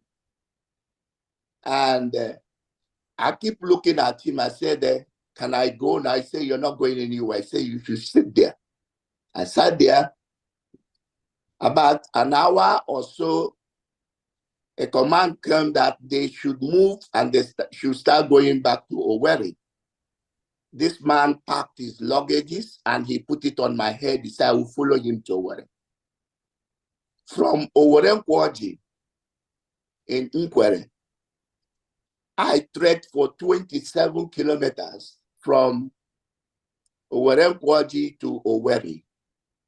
We got there in the night, and I haven't eaten any food before then. And when we got there, they camped outside, the shell camp in Owerri, outside the gate. That's where all the militaries camped. And by the time we got to Owerri, you cannot see any human being walking around the street, because people who are alive have all run away. The whole town was like a ghost place. We slept under the, outside there, and the next morning, they command this battalion of Nigerian army to go to Ngokpala towards Aba. And we started again. By then, in the morning, my legs swelled. I have not eaten any food. And we started trekking again. And as we started heading towards Aba Road, on both sides of the road, you can see corpses, decomposing corpses, both old and young and children. People who were walking and they could not go any further, they fall over and they die. We continue walking.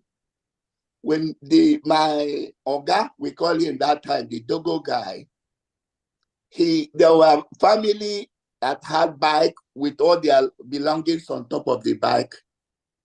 They commandeer, they used all those military terms. They commandeered this bicycle from the family, and this Nigerian soldier, Dogo, used the bike and he just went ahead and he forgot that I was coming with him.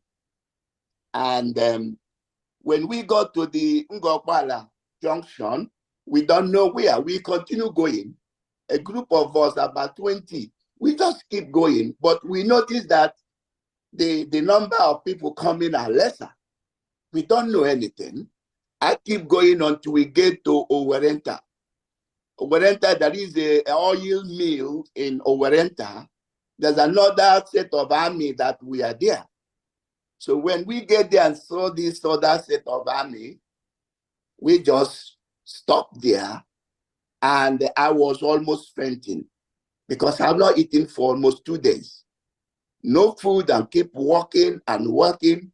Now, I was fainting, and another soldier come around and he said, "Small boy, are you okay?"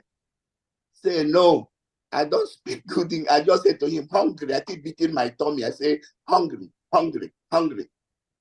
He said, "If I give you Gary, will you have water to?" I say, "Yes, yes, yes." I don't know where I'm going to get water, but let me see the Gary first. So he went and used the bayonet. There is a aluminium thing the military use for their food, and he brought Gary and he gave it to me. There's a house of the captain in charge of the battalion. I just went there and said to them, "Please, can I have water?" So I need water. The lady there graciously gave me water and poured it inside the Gary for me. I was using my hand, just eating like crazy. Within minutes, even seconds, I finished the whole thing, and then I fall down, and whether I fainted or I fall asleep, I think I fall asleep there. And that lasted till the next day. And as I woke up in the morning, I started looking for this man that gave me Gary. He happened to be someone from the Ikotepene area of Biafra land, but was fighting for the Nigerian army. His name was Linus. So when I found him, I hold him, I say, "You saved me, God will save you. You saved me, God will save you." As I was crying and holding, he said, "No, that's fine." He said, "How are you here? You are just by yourself." I said, "Don't." I said, "My Oga, that way, my Oga." Keep pointing back to where we come from. He said, You mean you are just by yourself here?" I said, "Yes." He said, Can you stay with me then?" I said, "Yes." And that's how I stayed with this man. And of course, before the evening, they were ordered to go to Aba. So at Umongasi area, we stopped there again. The next morning, we went to Aba. When we got to Aba, there were not even a lizard. All you see is corpses all over side of the road. Now, we went and stayed at Ovom Girls High School in, what is it called? Obohil side of Aba that time.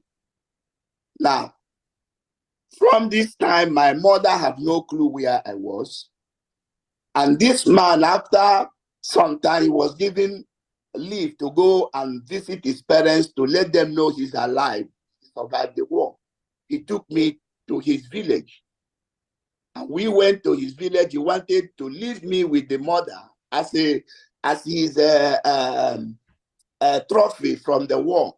But I refused. I managed to follow him back to Aba. This lasted from January till July. Nobody knew where I was. My mother had no clue where I was. Until one day my mother prayed and she came to Aba and said, "Lord, I don't know where my son is, but I'm going to look for him. If you can help me find him."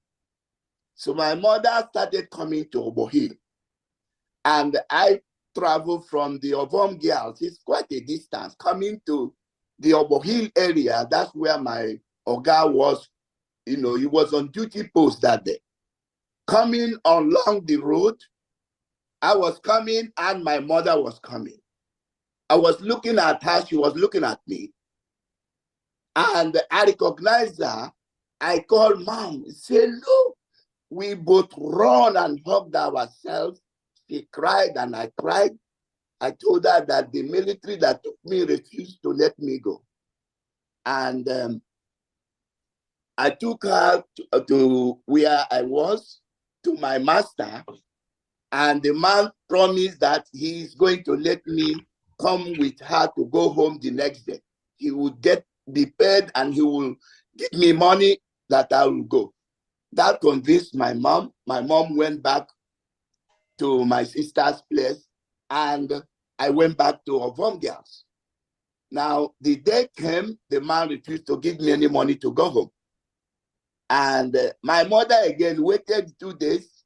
She didn't see me. She came back. When she got to that point we met, she lifted her and said, God, this is where I meet my son.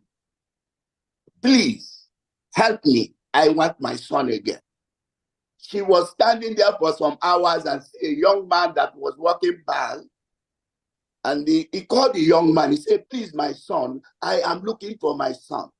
He said, his name is Luke. Do you happen to know him? This man said, yes, I know Luke. I know him. He's far away. My mother pleaded that he will lead him to where I was.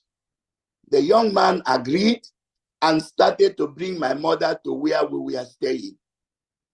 It was quite a distance. My mother was telling me, she said, well, Lord, if I die because of Luke, he said that is enough for me. And when they get to where we were, in the middle of nowhere, I went to the money market to buy stuff. She didn't see me, but they acknowledged that that's where I live. My mother stayed in that place. When I came back, guess who I saw inside the house? It was my mother. Immediately she saw me, she took the food and threw it away and grabbed me by the neck and said, we are going now.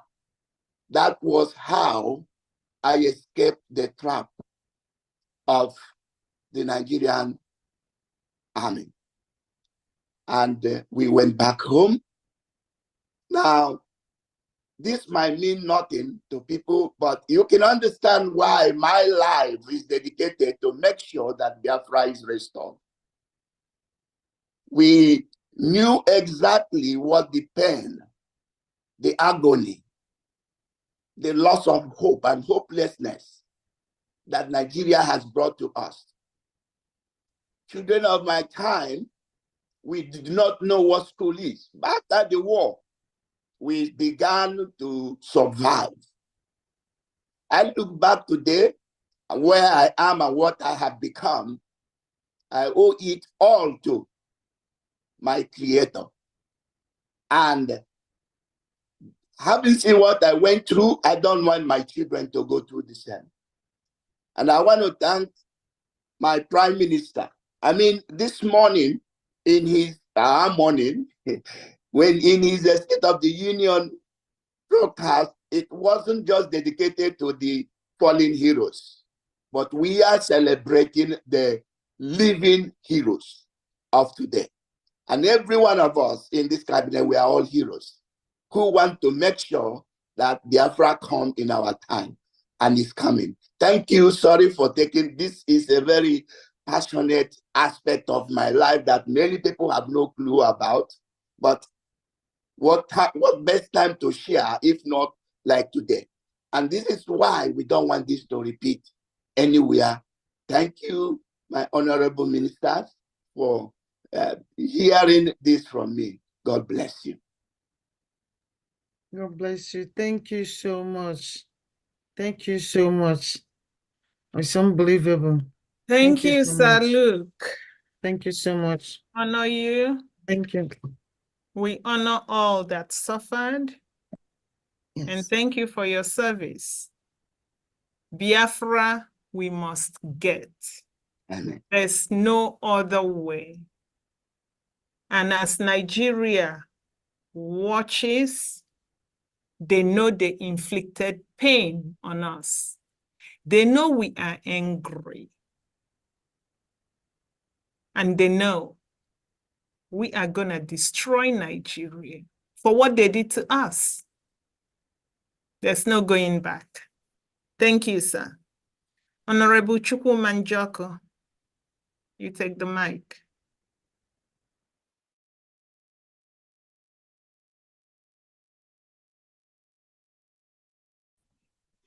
Thank you, Professor. Dear friends, Prime Minister, honorable ministers of Biafra Republic government, I'm glad I've been following, and all this while, I'm getting these testimonies, I've been shedding tears, then going back memory lane. Well, I didn't go to war, but I was a survivor of the war. Today, by God's grace, I just clocked 60 years. So that you will imagine. And I was among those who suffered the kwashiorkor. Why was it so? I was 3 years.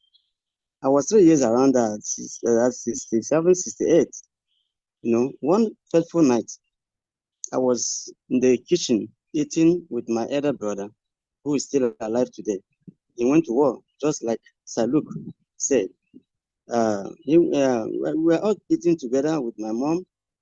So they came and conscripted. This one now, it was Biafran army, not Nigerian army. They conscripted my brother by force. Took my brother from our home, from Bano area where we live, and then to unknown destination. Women, God will bless all of you for their determination. No mother would like in open daylight see her child die. My mother left us all behind. Me and my other younger one started running. My mother left, following from our north side, went to Okigwe, and then that is how she was asking question. Yet for how many days my mother was away? Ask me who was feeding us? Nobody. So to cut it short, we experienced hardship. And we saw it. It wasn't palatable to us. And I thank God. I give God the glory today that I read through what happened, and I saw what happened. At the time, my father was in the Biafran Army intelligence. So in the heat of the crisis, he managed to. Our area very bush. We are diving inside the bush when the fighter jets come, bombing everywhere, bombing schools, bombing this. When they started bringing relief materials, as small as we are, all of us, we run to the field where the helicopter will land with corn meal, with corn meal and so on and so forth. We are all receiving. But when our area was about to fall, then we have to run inside the interior bush, and very far away from us. That is where my father kept us, inside the bush. So whenever they get something, they bring. Sometimes we don't eat. Sometimes we eat. When they get something, they'll come there and give us, and then go. He will go back. So all these things happen. The people who never saw war, and especially the people who are maltreating us right now in the north. I happen to be a teacher, and I choose to serve in the north. I served in the north, and I retired in the north. So there, they were even making mockery of us. An outside boy who happened to be under me, I was his HOD. Then he openly told me that we, no matter how we struggle, that we are slaves in Nigeria. This thing, I retired in 2014. I voluntarily retired. So this boy told me that we are slaves in Nigeria, and that nothing will make us come out of this slavery. And with this, bearing this in mind, I said, no, whatever thing gonna happen, let it happen. I must make sure I pray every day in my prayers, even before this join this struggle, right from home before I came to where I am. You know, at the time I was in Nigerian politics, but God spoke to me. I listened to the voice of God. I have to abandon everything. You know, I have to abandon everything just to the line of this, discussing it in the north. They say they will kill me every time I'm bringing Biafra. They call me Biafra in the north. As I say, okay, anything you like, call me. So our people really suffered, and anybody who is not making effort, anybody who never subscribe to this freedom movement and make any impact or make any contribution towards emancipation, that person will suffer. That person will suffer. And as a child, 3 years, 4 years during the course of the war, what I suffered, what if my children now begin to suffer the same thing and I'm not there? Who will take care of them? They will curse me. For we knew that I know what happened, and we experienced this, and I did nothing. So that is why I keep in myself.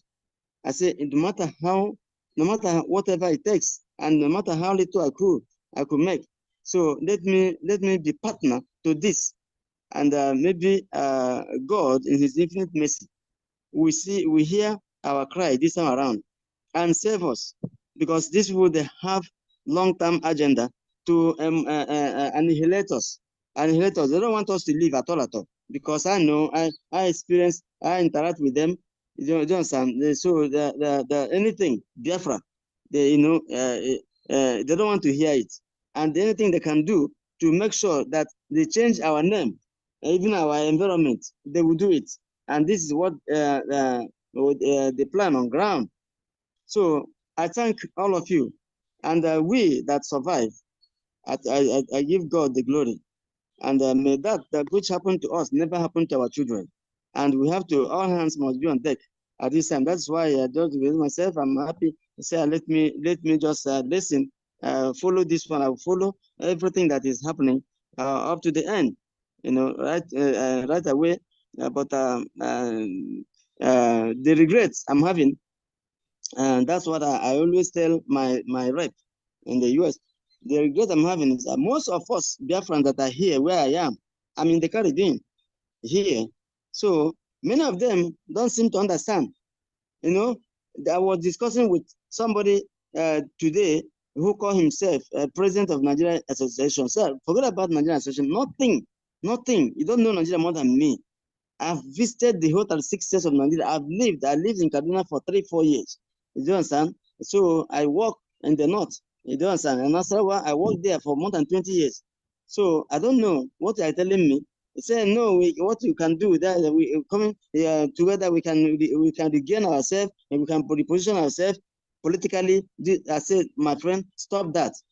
So I quarreled with him. I said, don't call me. I will not talk to you again until when Biafra is restored. When Biafra is restored, you will say congratulations to us. And I know you are Biafra. You say, yes, you will be a Biafra, but then you're not doing good to yourself by not telling God that God saved me and save my generation. So let me just hold in there. I thank God that I survived, and just like many of us. So thank you very much. God bless. Thank you so much, sir. Thank you so We much. honor you as well. And the last speaker would be Veteran Dragon 2, so that we go back to our program. Thank you.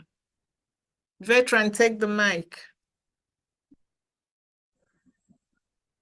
Thank you. Thank you, Professor Chioma. I want to thank you for what you are doing for Biafra. Yesterday, when you were tearing Kenneth, I was glued to your speech, and I'm so happy you did what you did.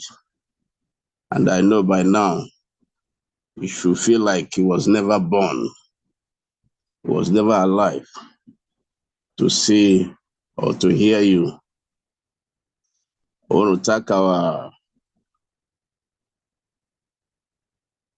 Supreme Leader, Mazi Nnamdi Kanu. I want to thank our Prime Minister. Today, I have been dancing when I heard that we were expecting 20 million, and we were within 4 million, and then 5 million. I was just telling myself, if we were able to get 15 million, that would be okay. To my surprise, our Prime Minister was making his State of the Nation address, we discovered that we are now 30 million. I'm so happy. God has vindicated us. God is with us. I'm so happy. I was born in Port Harcourt. I'm from Aludo State. I was born in Port Harcourt. That's Wigwacha.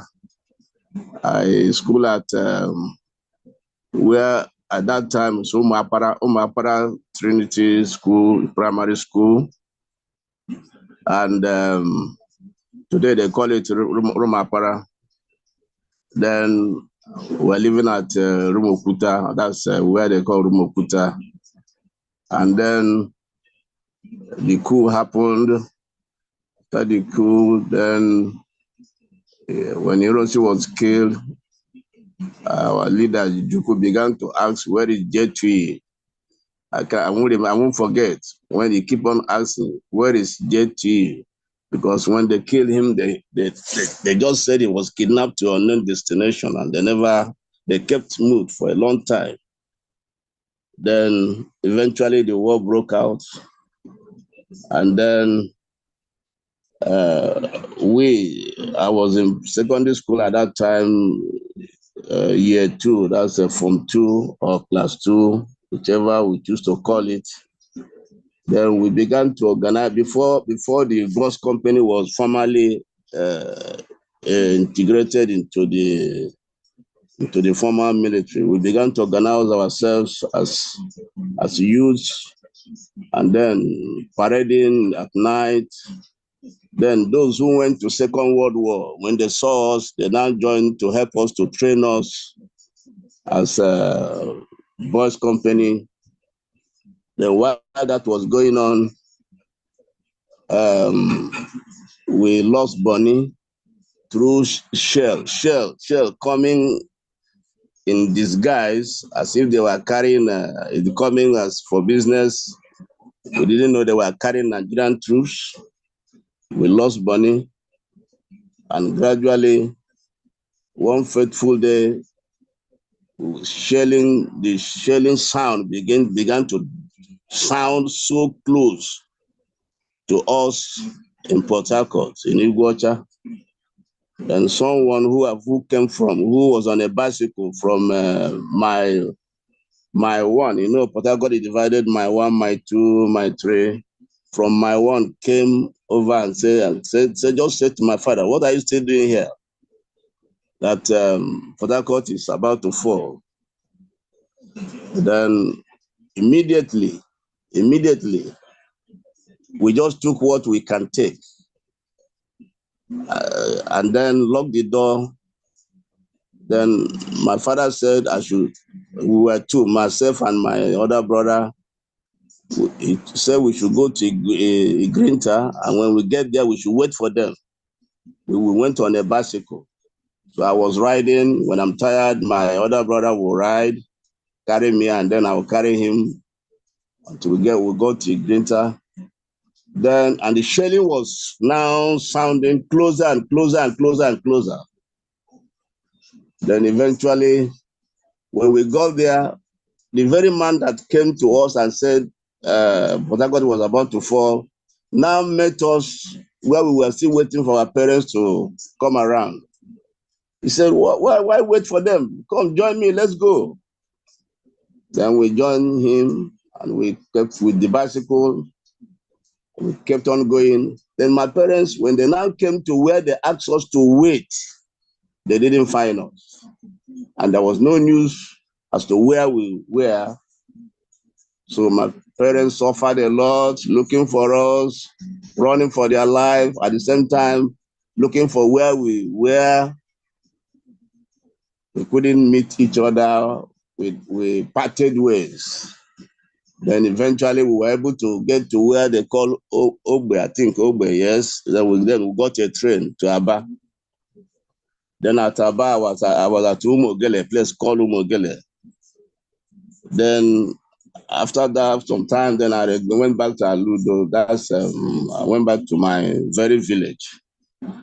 Then in my very village, I now enrolled in the Red Cross.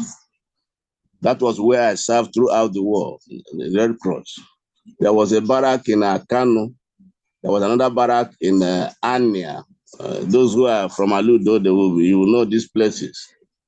So in the barrack that was in Akano, that was where we were trained as members of the Red Cross.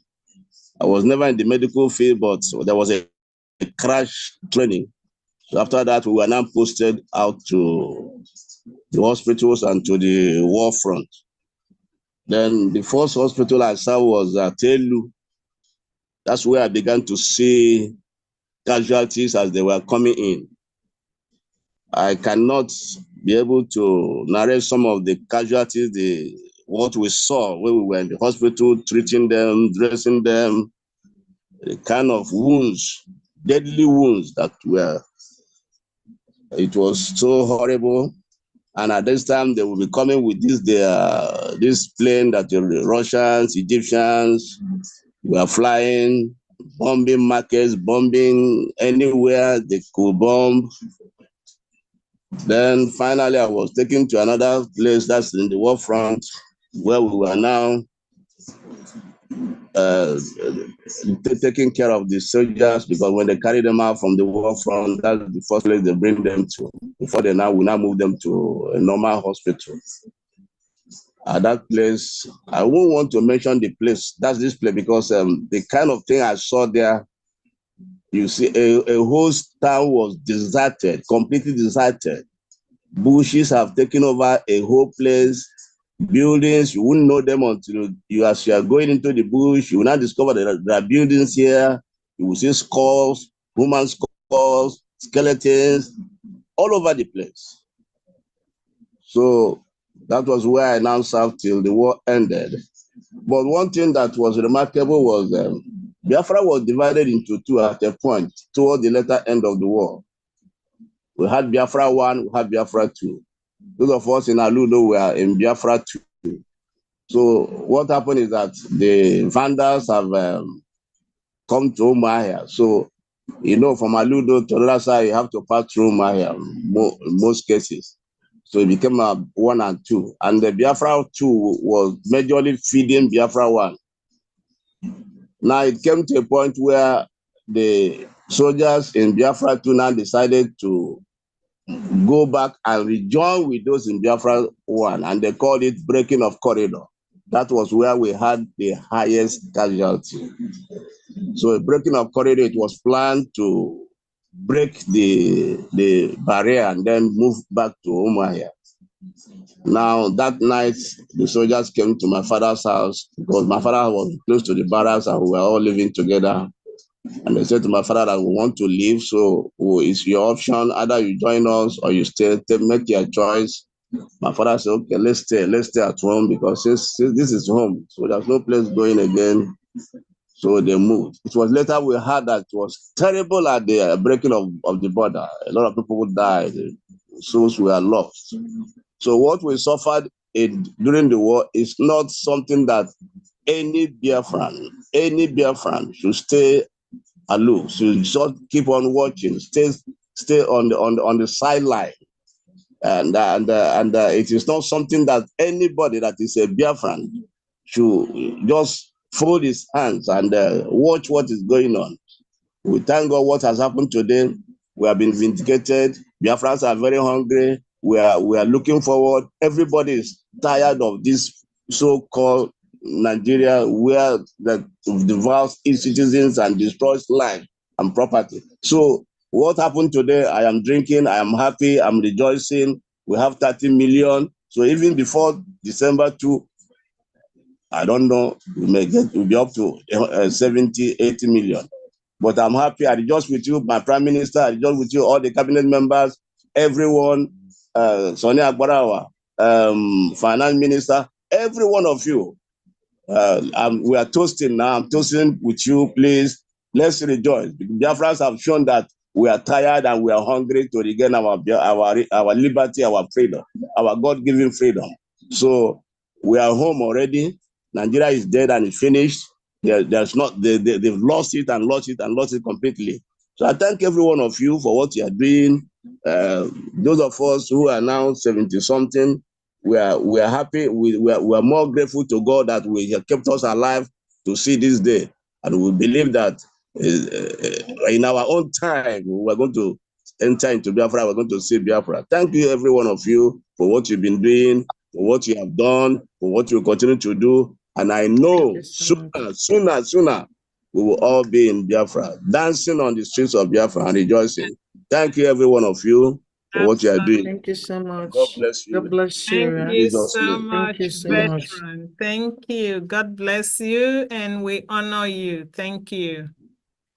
All right, dear friends. We all know that fighting for freedom requires commitment, like the one we are making now. It's a commitment. It requires resources, like every Saturday. All of you are donating. Some are also donating even without the eyes of the world seeing them. There are anonymous donors. Fighting for freedom requires everything at your disposal. Your intellectual ability, any form of skill that you have that can serve Biafra. We need that. Biafrans have trusted the Brigadier Prime Minister, and Biafrans are willing to support him with resources that he needs for our freedom. Everybody wants this freedom. And we trust our Prime Minister, and we will support our Prime Minister because we love what he is doing. We've seen the green light. Certain individuals are better living up to this expectation of supporting the Prime Minister with all the resources that he needs than others. If you are not doing that already, please do something. Help Biafra. At this juncture, ladies and gentlemen, please help me or join me to welcome the Biafra Finance Minister, Honorable Oge Nkere. Honorable Oge. Thank you very much, Professor Shioma, for all you're doing. Fellow Biafrans, I'm sorry that my camera is not on. First and foremost, I will say thank you to the God Almighty, Chukwu Okike Abiyama, that gave us life, that created us. And he knows why he created Biafrans to live in this beautiful earth. We know the reason why we are here today.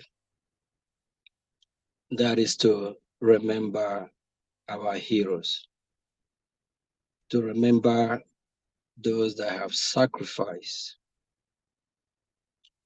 in fighting for freedom of their people, fighting for what they believe in. Before I will move forward, Minister of Information, Mazi Sonny Aparawa, please kindly, the video you are about to play, you don't have to, I know it's up to like 5 minutes length. If you can just cut it short because of our time, just play it for like 2 or 3 minutes so we can just get the message. Then after that, I will continue. Thank you. Mazi Sonny, can you please play the video? Thanks.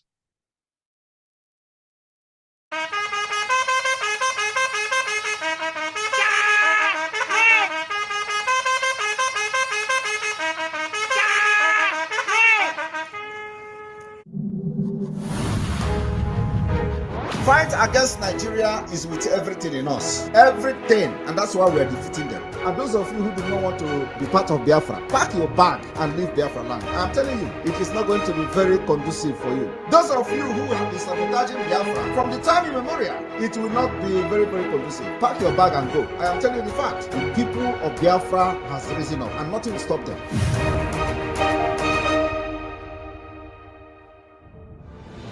Our focus as a government is to make sure that we secure our land, make sure that our military, our army, our resistance fighters are funded, make sure that we provide them with enough sophisticated weapon, enough material to protect our women and our children. The thing as a government, what we are doing is to make sure that our people are not getting killed like other people in Nigeria are getting killed. It is the responsibility of this Biafran government. And that responsibility we are going to take till the day of the declaration of the restoration of independence of Biafra.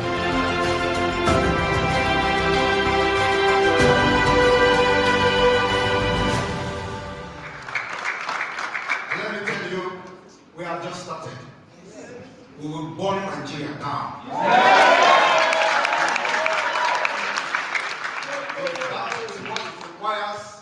To protect our people, protect our land, we will burn them down. Yes. And after that, therefore we come. I want you to understand that if you want peace, you prepare for war. Yes. What I've seen for the past 2 years is nothing to write home about. It's not anywhere in the media. Our people are being butchered, head chopped off by the people who are supposed to be protecting those people. The people they call governors in the southeast part of Biafra has become the Jews.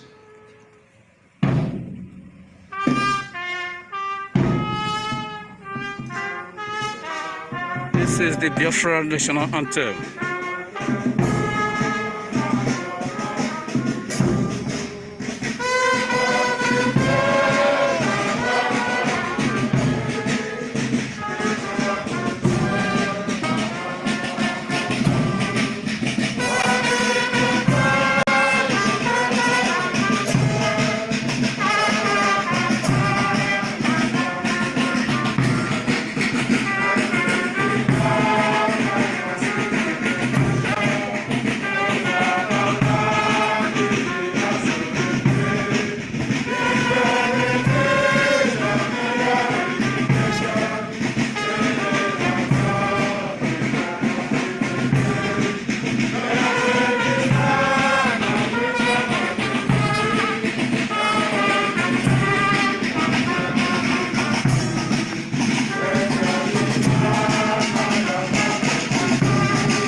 Seven rows, 14 rows, 21 rows, I love to go, man, beat!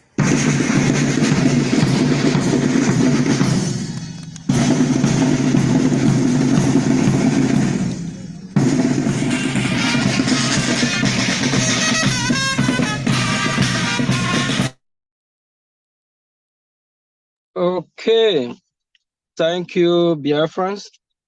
First and foremost, greeting to our leader, Mazi Nnamdi Kanu. Greeting to our Prime Minister.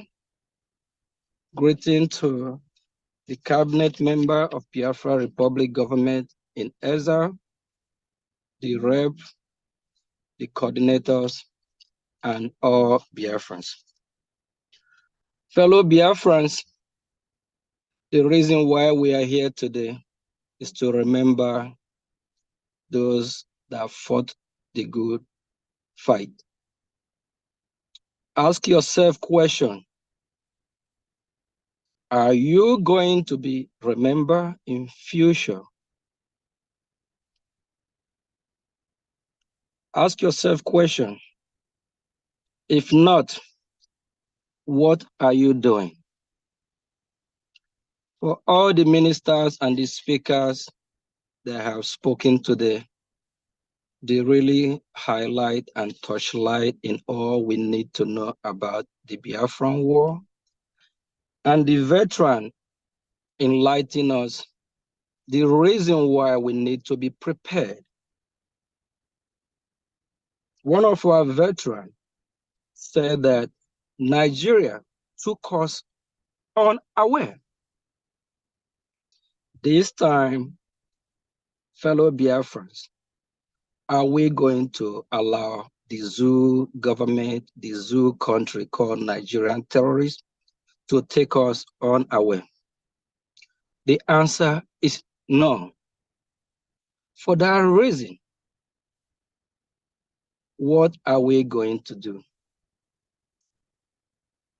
What is required from us? This is question that we answer. This is question that we are going to answer, each of us. It's a question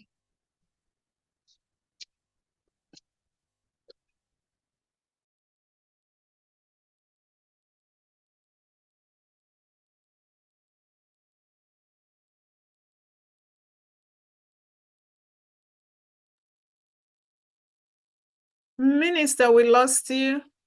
Yeah. Oh, sorry, I think, so Biafrans, since we don't want to be taken unaware, that's why the video that was played is to prepare the men on ground, is to prepare the Biafran army, so we can fight harder till the last man standing. How do we do that? Finance, money. We need to fund, get all the logistic, whatever it takes to defend our land. We were known that there will be casualty, but we just want to minimize it. We'll be asking the zoo government, the Nigerian government, to let us go. Just like what happened in Egypt. God asked Pharaoh, let the Israelites go, let my people go. And Pharaoh refused. What happened in Egypt will happen in Nigeria if they refuse to let us go. Our leader, Mazi Nnamdi Kanu, said Nigeria will be worse than Somalia. There's ongoing war as I speak. We all know that. How do we fight this battle? What do we need to do to defeat our common enemy? We need to equip the men on ground. The men on ground that left everything they're doing, their family, Some of them have not spent time with their family for over years now. We need to equip them with the logistic ammunition wherever they need to fight back. And we have to do that as soon as possible. We don't have much time. We have to hasten up, just like the veterans said that Nigeria took us unaware during the war, because our leader, Ojukwu, was thinking that after the Aburi Accord, they have worked out issue between them and Nigeria as of that time. Until the zoo is always a zoo, a terrorist government is always a terrorist government. They change their mind. We are not prepared then. We have to be prepared mentally, physically, especially financially. If you are contributing towards the struggle, please, we appreciate you. We want you to do more. And for those of you that are asking, when is this Biafra going to come? Is Biafra coming this year? We're already in Biafra. We don't agitate anymore. We are liberating. If you know about war and how war is fought, you liberate your territory from neighborhood to the next block, to the next block, from community to the next community. You're liberating. There's fighting war going between we and the Nigerian state. That's why you see them sending bombs to Colonel Jet, bombing, fighting, while our men on ground are repelling them back. But the war don't talk about it. United Nations know about what's going on.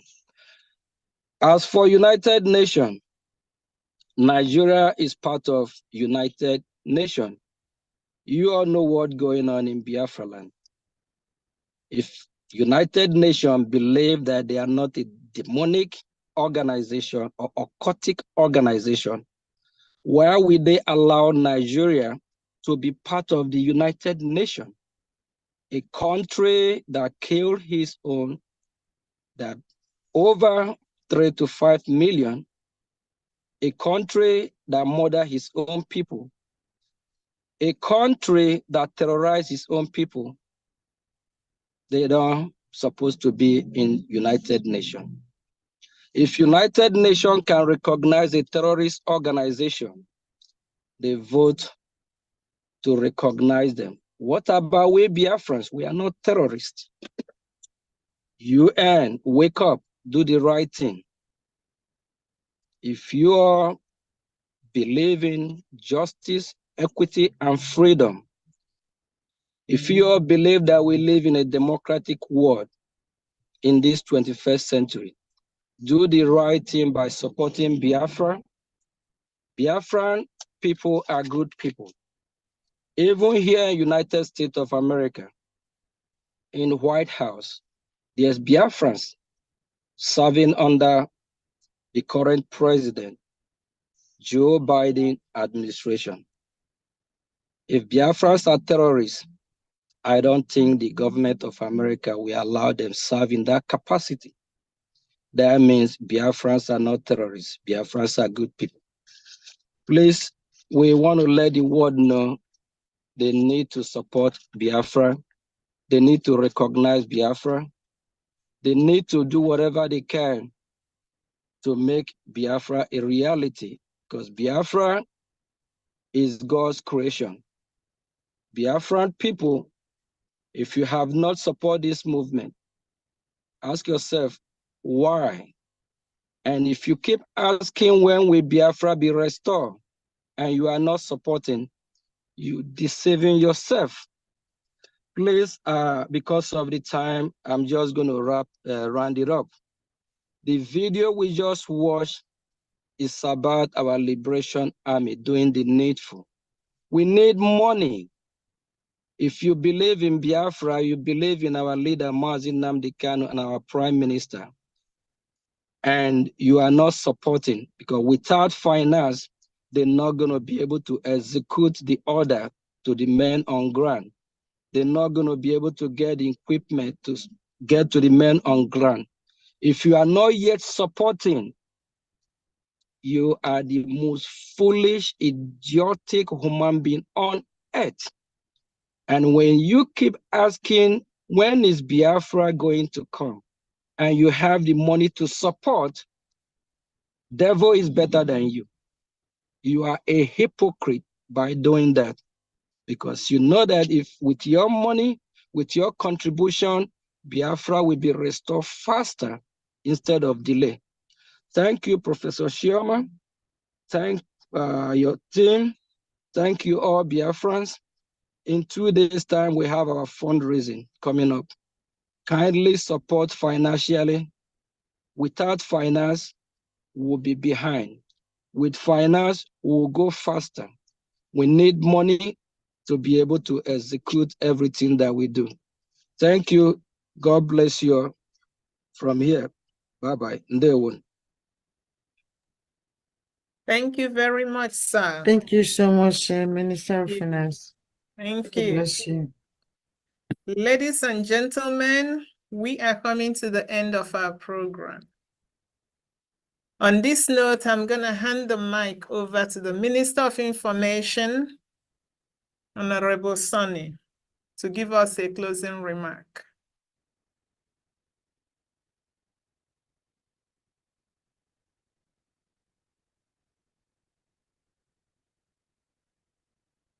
Minister Sonny, are you here?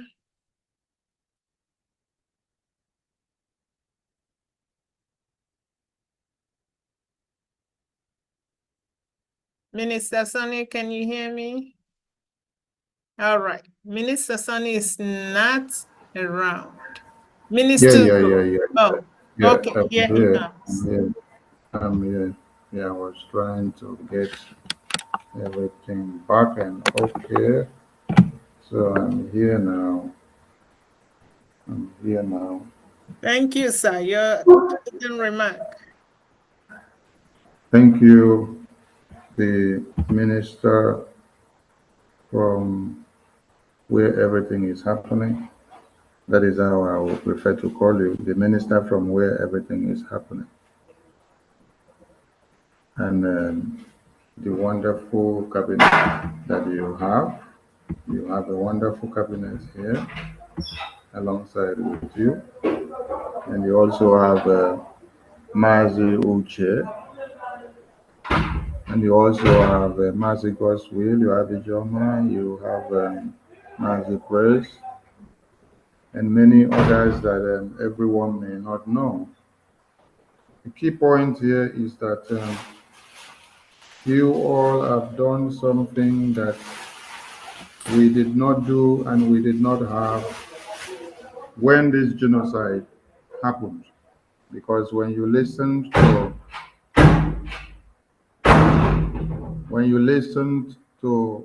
all the genocidal survivors of 66 to 67, you will always picture something that says there is something we did not do right. There was something we did not do right. But in this very dispensation, the Biafra Security Administration Department, the Biafra Referendum Electoral Forum, the Biafra Administration and Database Forum, whichever grammar that we can use to quantify the beautiful work that you all are doing, have made a great difference. Yes, dead bodies of our babies littered. Many of us were also butchered. Many of us survived.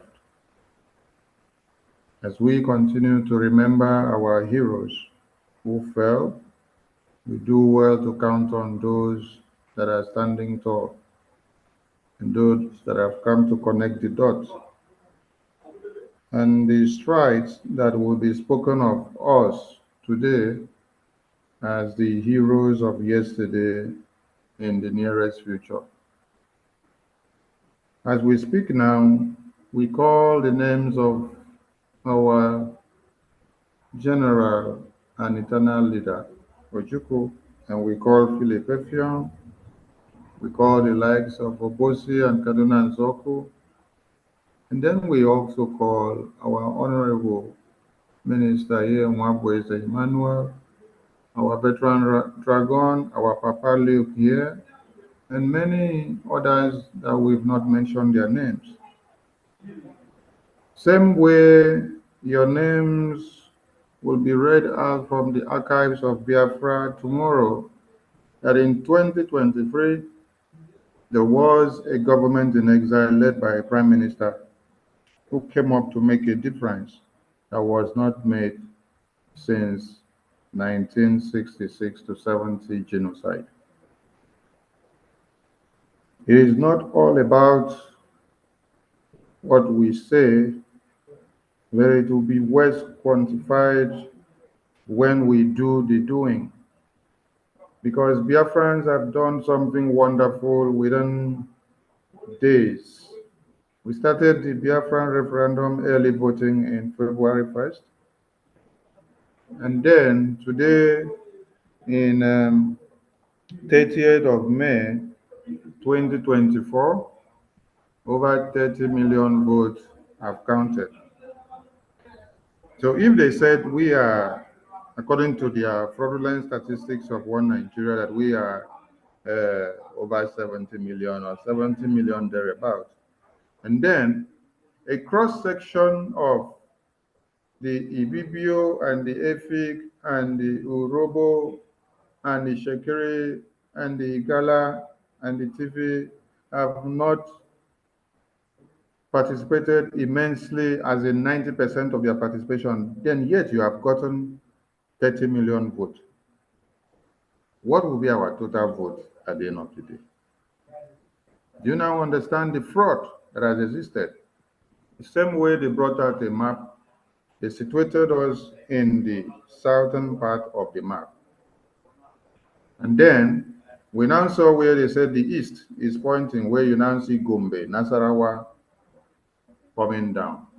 So how come we are situated in the map in the southern part, then you decide to call some other people and dissect us and say we are south-south, when there's nothing like south-south. And in your own case, you cannot also say that you are not north. It's only the Biafran people that you must classify as south-south. You can't classify the northern Fulanese as north-north, so that you will understand a way of being able to capture the land and use it in emasculating them to take all what does not belong to them. So if we are to take that their map, that means from Gombe, Nasarawa, coming down to the south, they are all Biafrans now. Because when they want to play this divide and rule and conquer system tool, they end up exposing and disgracing themselves. We want to thank all Biafrans who have made the Biafran government in exile a success. Yes, we are Biafran government in exile. And when you listen to Shehu with the news broadcasters on whether TV or Channel Television, they admitted something. They said, yes, the IPOB are the Biafrans back home. But Simon Ekpa is the government with his cabinet in exile. And they did not understand what they said. They did not understand what they said. The real IPOB, the indigenous people of Biafra, are those ones that are suffering the brunt of One Nigeria, that are in Biafra land and in the entire One Nigeria.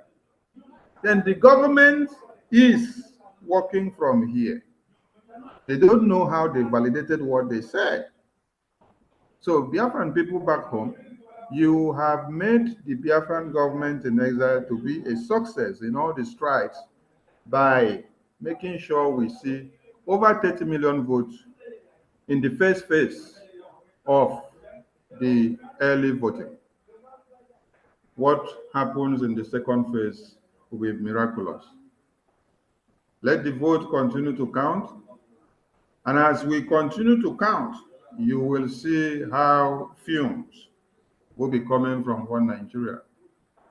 Prime Minister is super proud of all Biafrans, most especially those that are keeping the war chest intact and the armory well equipped, because one of our war veterans said they took us unawares. Because coming down from Aburi, the agreement was to come and make amends, and then they accepted. So when we got back, our mindset was we implement what Aburi Accord said. But when they came, they changed their mind on the way, and then they decided to strike. So they took us unawares. But even with the situation that they took us up with, you can listen to what Immanuel Bez said. He said he was teaching somewhere. But when duty called, he had to go back to defend motherland and to serve and see that he contributes his own quota and his wisdom and understanding of what God has put in him to make Biafra a living place. So we all have a sacrifice to bring in your tithe and offering, and then leave the defense of Biafra land to the defense department that are doing the work. We have a very viable and workable defense minister here. Here you have a prime minister that is just as active as Putin. So if you're looking for a Putin in Africa, you have already had one in Biafra. All you have to do is to give him everything that he needs. Because the only leader that the Western criminals are afraid of now is Vladimir Putin. And then the only leader that the Nigerian terrorist government and every African government will be afraid of now is the Prime Minister of the indigenous people of Biafra. Because he has taken his dragon fire to the African Union Court. And it is smoking. Very soon, you will see how they will be running El Caskel. They thought that he will only speak and stop in Finland, and then only speak and then stop in Biafra land. They did not know when he said, I will bring what was not available into Biafra, and we will get this Biafra. That is one of it. He started his write-up to European Union and then UN, and all of you were laughing and saying, how will UN and EU have a say in your Biafra? Was creating the awareness and keeping them on check so that they will know. And now he has come back home, which is the African criminal courts of the oppressors, the people that actually digs the grave and then keep our carcasses for the Western to come and carry and burn us all alive. So he has brought it back to them now. He's going to smoke all of them out. Our heroes will continue to be happy seeing that we are not backing down and not allowing our own generation to be a thing of mockery. And that is why when Philip Evian said, our children will come to finish what they started. And my prime minister will always beat his chest to say, yes, we are those children that General Philip Evian was talking about, because after the genocide of 66 to 70s, there has been exploitation, there has been extortion, there has been emasculation, there has been no implementation of the 3R which they came up with. And so those 3Rs have been buried. And that is why we can't fold our arms and allow every checkpoint standing in Biafra land to continue to turn our lands into a bleeding field. We must continue to defend and make our heroes that have passed to be happier to have the heroes that are standing to defend motherland.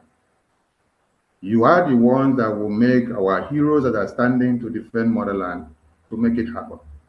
You are one of the heroes that is putting in everything that you have. So we are all heroes of our time as we make the heroes past happy, seeing that their spirit reinforces us and gives us everything that we need. I thank all Biafrans. Thank Biafrans in diaspora for what you've done. The 3-day sit at home has been so remarkable, and tomorrow marks the end of it. And we started the next phase of the voting. Tomorrow, Prophet Choma will be back again with our team. So please key in, so that she has success and good reviews at the end of these 3 days of our program. Thank you so much. Honestly, we speak honestly, but people give reviews of what we do. So you wouldn't assess what you do. It is the audience that will assess what you do at the end of the day, and you will hear all the reviews. Tomorrow you'll be hearing it that Professor Sherman and our team did well. I leave it here. Thank you so much, Prof. Honorable Minister of Information, thank you very much. Thank you so much, Yeah, Minister of we Information. love your closing remarks. That's why we give you the job, so that you Yes. can tie everything together so sensibly. Thank you so much. And we thank all of you, all the speakers, all our survivors, all our veterans. We honor you. We thank you. We must get Biafra. That is Yes. our defense. As you are looking at him, when he is talking with the Prime Minister, know that Biafra is here. Our Minister of Finance, responsible for the Ejema, and he's doing a great job. Oh my God. Thank you, sir. Our Dr. Immanuel Bez. From then till now, you are still fighting. Thank you. Thank you, Honorable Nenna, Veteran Dragon, all the people that spoke and the people that couldn't speak, because we cannot sit here forever. People in Biafra land are about to sleep, if not sleeping. People in Europe, it's already late. And it's evening here where we are, so we got to go. But tomorrow, very lively, we will talk about voting, ID card, and database registration. And we have messages from all over Biafra to send to every one of you. So please don't miss tomorrow. Tomorrow will even be better than today, because Biafra is a country that gets better every day. The opposite of Nigeria, where yesterday better than today, and today guaranteed to be better than tomorrow. We say, God forbid. Yes. Yes. God bless you all, and may God bless Biafra. Good night, Thank you so everyone. much. Thank you very much. Thank you. Thank you so much. Thank you. Thank you so much. God bless you too. Thank you, Thank you, everyone. Veteran. Thank you, all of Thank you. you. Thank you, everyone. Yeah, team, Thank you Mass. so When you're much. going home, Mass, remember, Jerry, all Wonderful of team. we you. didn't start this war. Biafra God Unite. did. Thank you all.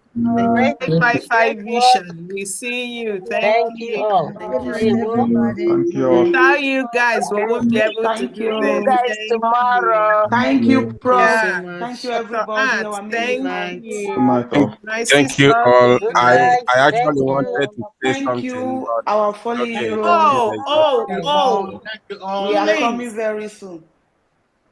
Okay. I actually wanted to say something, but it's okay since No, the time is up.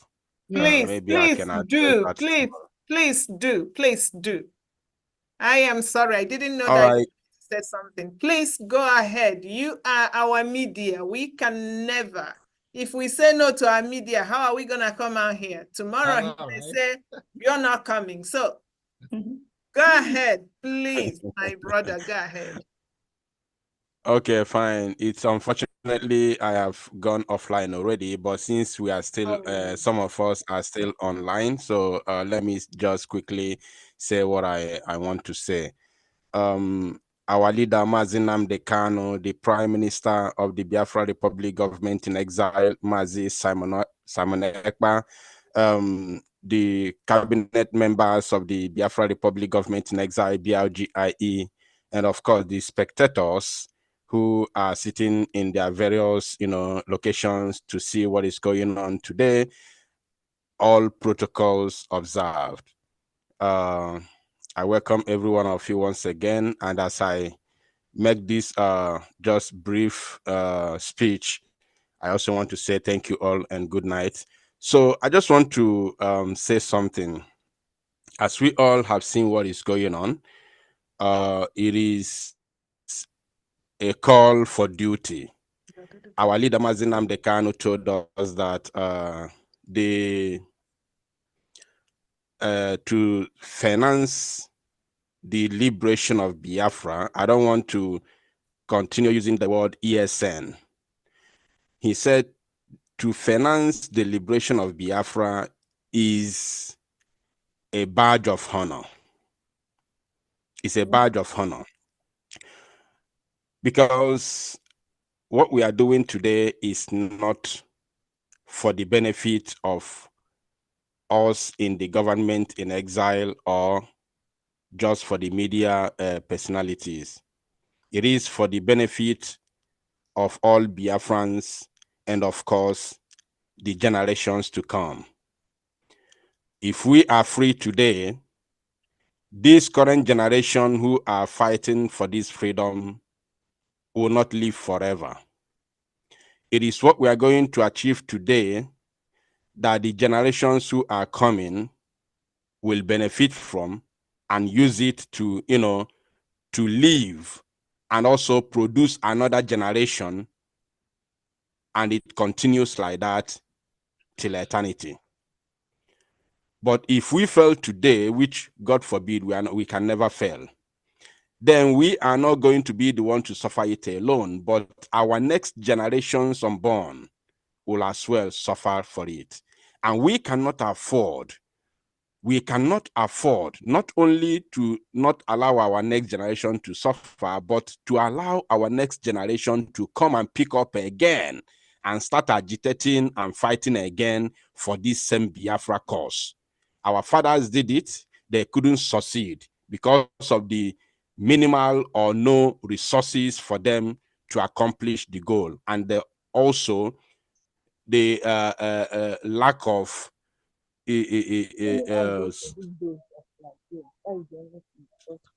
someone is making noise. Please, can you mute yourself? MIA2, can you mute yourself, please? Because of the lack of resources, our fathers were not able to execute the plan. And of course, as one of the veterans said, that we were taken unawares.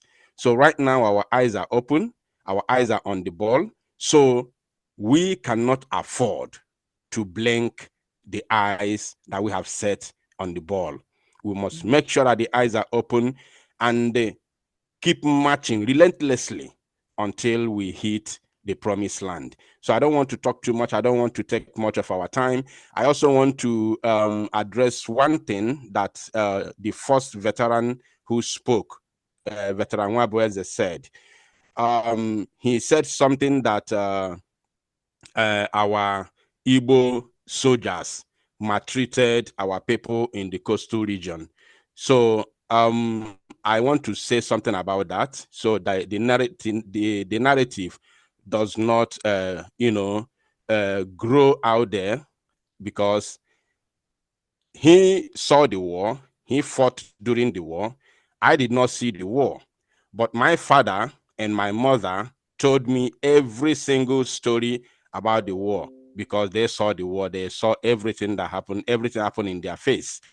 So about that, according to what I was told, the true history about that very incident is that when Biafrans were advancing, the Northerners, the Nigerian soldiers, realized that we are more stronger being together, and we have a backbone. Philip Effion is from the coastal region, including other soldiers, other Biafran soldiers who are also hell-bent in securing Biafra land and making sure that we never lost the war. So we had a lot of soldiers from coastal region who fought side to side with Igbo soldiers during the Biafra war. So now what the Nigeria did when they introduced the divide and rule tactics, they camouflaged they removed the Nigerian soldiers. Yeah. They used the uniform of some of the Biafran soldiers that they killed. They wore the uniform, and they invaded the coastal, especially the Iguacha, especially where they call River State today. They invaded the coastal region and started maltreating the locals in that area. So the message was sent across that the Igbo soldiers are the ones maltreating the other Biafrans in the coastal region. That is what the history told me. And my father was there. My father saw this whole story scenario, and my mother played a key role, but I don't want to mention their own roles because of what I'm doing. So now, when the message was sent across that the Igbo soldiers are killing them, maltreating them, doing all sorts of things against them, so the anger, the anger became, the anger arose. It became so high to the extent that they began to dislike the Igbos, and then they turned the Biafra as an Igbo thing. You understand? That is the narrative that the Nigeria tried to push out there. So that was the history that I was told concerning that very incident that took place during the war, concerning the Igbo soldiers and the coastal region, maltreating the coastal our people from the coast. So and when by the time before the Biafran soldiers realized what was happening, it was already late. It was already late, and by then the war was already getting to the end of the ending part of it. You understand? And that very incident is still lingering till today. That very grudges is still there today. Many people from the coast are not aware, even though the story was told, they were told what really happened. Many could not believe it, because the way the Nigerian soldiers played the movie to them, it looked like real. They never knew that it was stage managed. That was what I was told. I was not there, but my parents were there. So that's exactly what I was told. I stand to be corrected. Thank you, and God bless every one of us. Thank you so much. Thank you. Thank you so much. Thank you so much. Every information is important. Thank you, Tuku. Thank you. Thank you, you don't need to be corrected, because you have actually cleared some doubts from some people that may not have understood things the way they should have been. During the war, there are different methods of warfare that are being used, and you don't expect us to see exceptions when it comes to that of Biafra and the one Nigeria. So Biafran should understand one thing, that everything will happen just to make sure they demean your existence.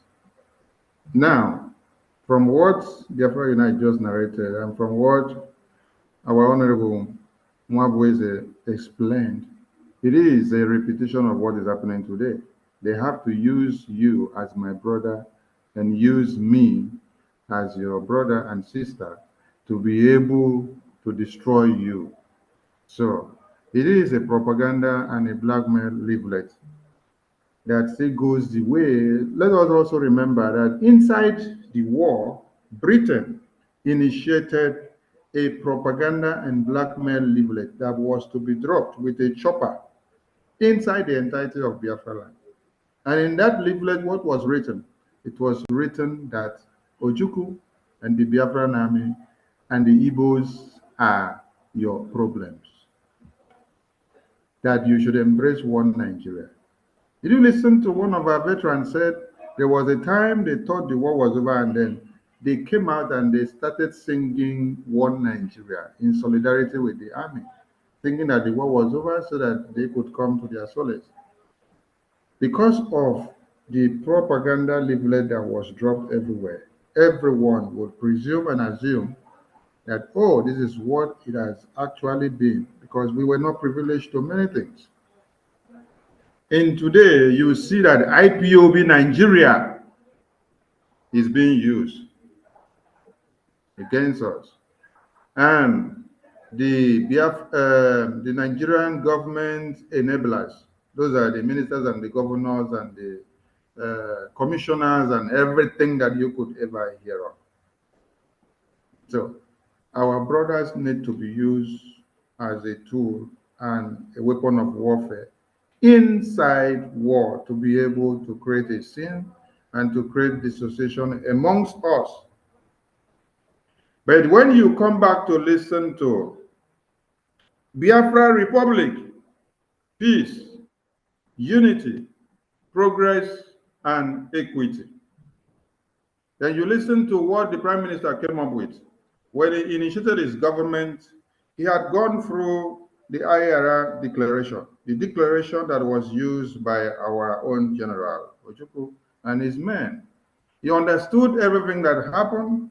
He listened to many things that had ensued during the war. He understood all these wrongs that has happened amongst Biafrans, where we were used to betray each other, where we were used against each other.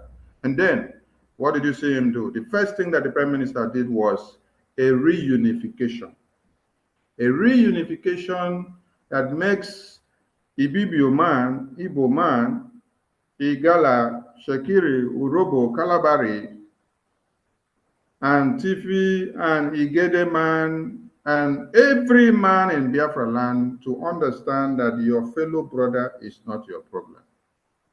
That it was a weapon of warfare that was used against you. That is why in the Biafran government and in the forest state and over of Biafra that will come to be, we are plenty and everybody are coming together. We don't decide for you. It is what you say you want to do in your provinces and counties that you have to do. You decide your language, how your own state will be run. You are the one to decide it. Who will speak for you? Who will be your leader? Who will come to sit in the parliament to represent you? You choose. Even the language that you will speak and what will be written in your state. It is you that will decide. Making the people to understand that they were wrongs, we have come to make amends, we are healing the wounds, then we have to move on. The reunification has brought everybody together. So, from what Biafra United explained, and from what our honorable veteran Mwabweze explained, and from every experience that every Biafran have had, it is high time you kept the mindset and the wounds of yesterday aside. Because the enemies had created this for you to always come back, pointing accusing fingers at my defense minister, Nkwacha, and Chioma, and Obi, and Becky, and Sonny, and Love, and Biafra Unite, and Mwabweze to be your problem. It is a way it was created, so that I will always be your problem as our brothers. You will see me as the one that is coming to take your oil in Ikwacha, while you will see Choma as the person coming to take the bitumen in Enugu. You now see Irobi from coming to take the oil and gas that you have in Eket. So at the end of the day, you say, Irobi, go back to your state. You are not from here. You cannot be part of me. You are not a Biafran. I have my resources in my place.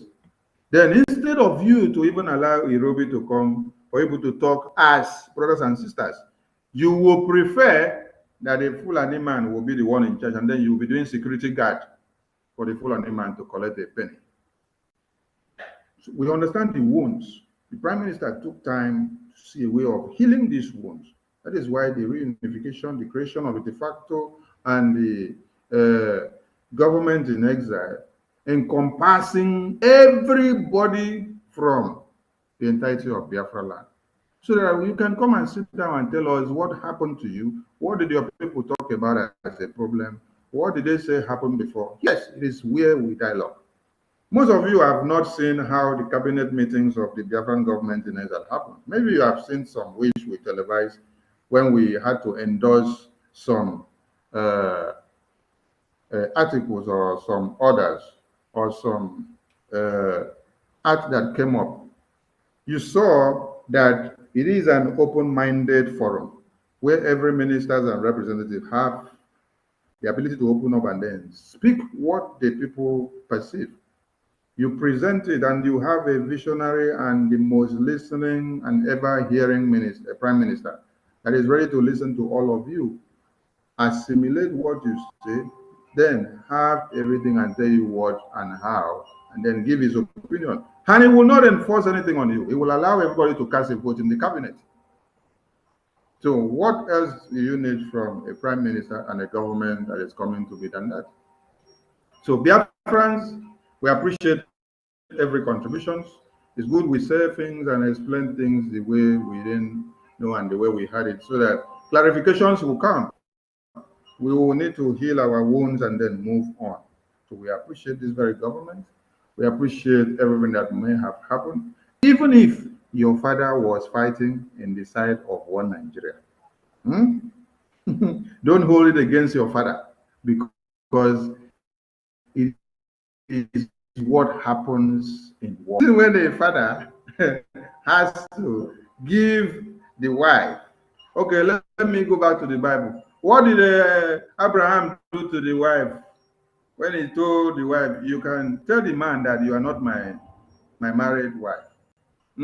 Because they had a favor that they needed, and they wanted to hide something to get to something. So you need to use something when you're playing the game of warfare.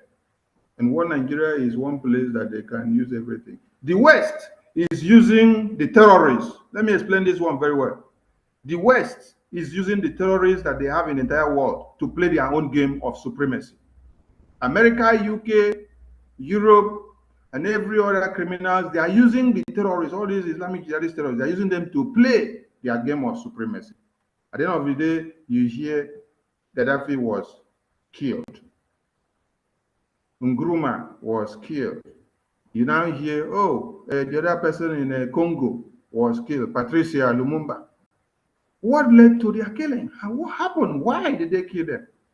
Because these people have something to get. They must kill you off so that they can sit down and divide the belongings and the natural resources of Africa to their own interests. So they are using the terrorists now to play their own game. So if one Nigeria had happened to use your father or your mother to play the game, do not hold it against your father, because your father would have loved and rejected to be where his brothers and sisters are. Okay, didn't you hear what Ambassador Luke Iwunze said? Ambassador Luke Iwunze said he was captured against his will to be the armor bearer to a Biafran army personnel. What would you have expected him to do? A little boy of 8, 9 to carry a weapon and then decide to kill a huge, gigantic man? No. You have to just play in to see what happens and how far you get yourself back. I thank you all as you tap wisdom from Professor Choma and our team. And they will from here. All right. Thank you very much. Thank you, everybody. I think that we've done justice to today's program. We will see you here tomorrow. Dr. Irobi, please check your phone and get back to me, please. Thank you so much, everybody. May God bless you. May God bless Biafra. Have a good night. Thank you. Good night. Bye-bye. Thank you all. Bye-bye.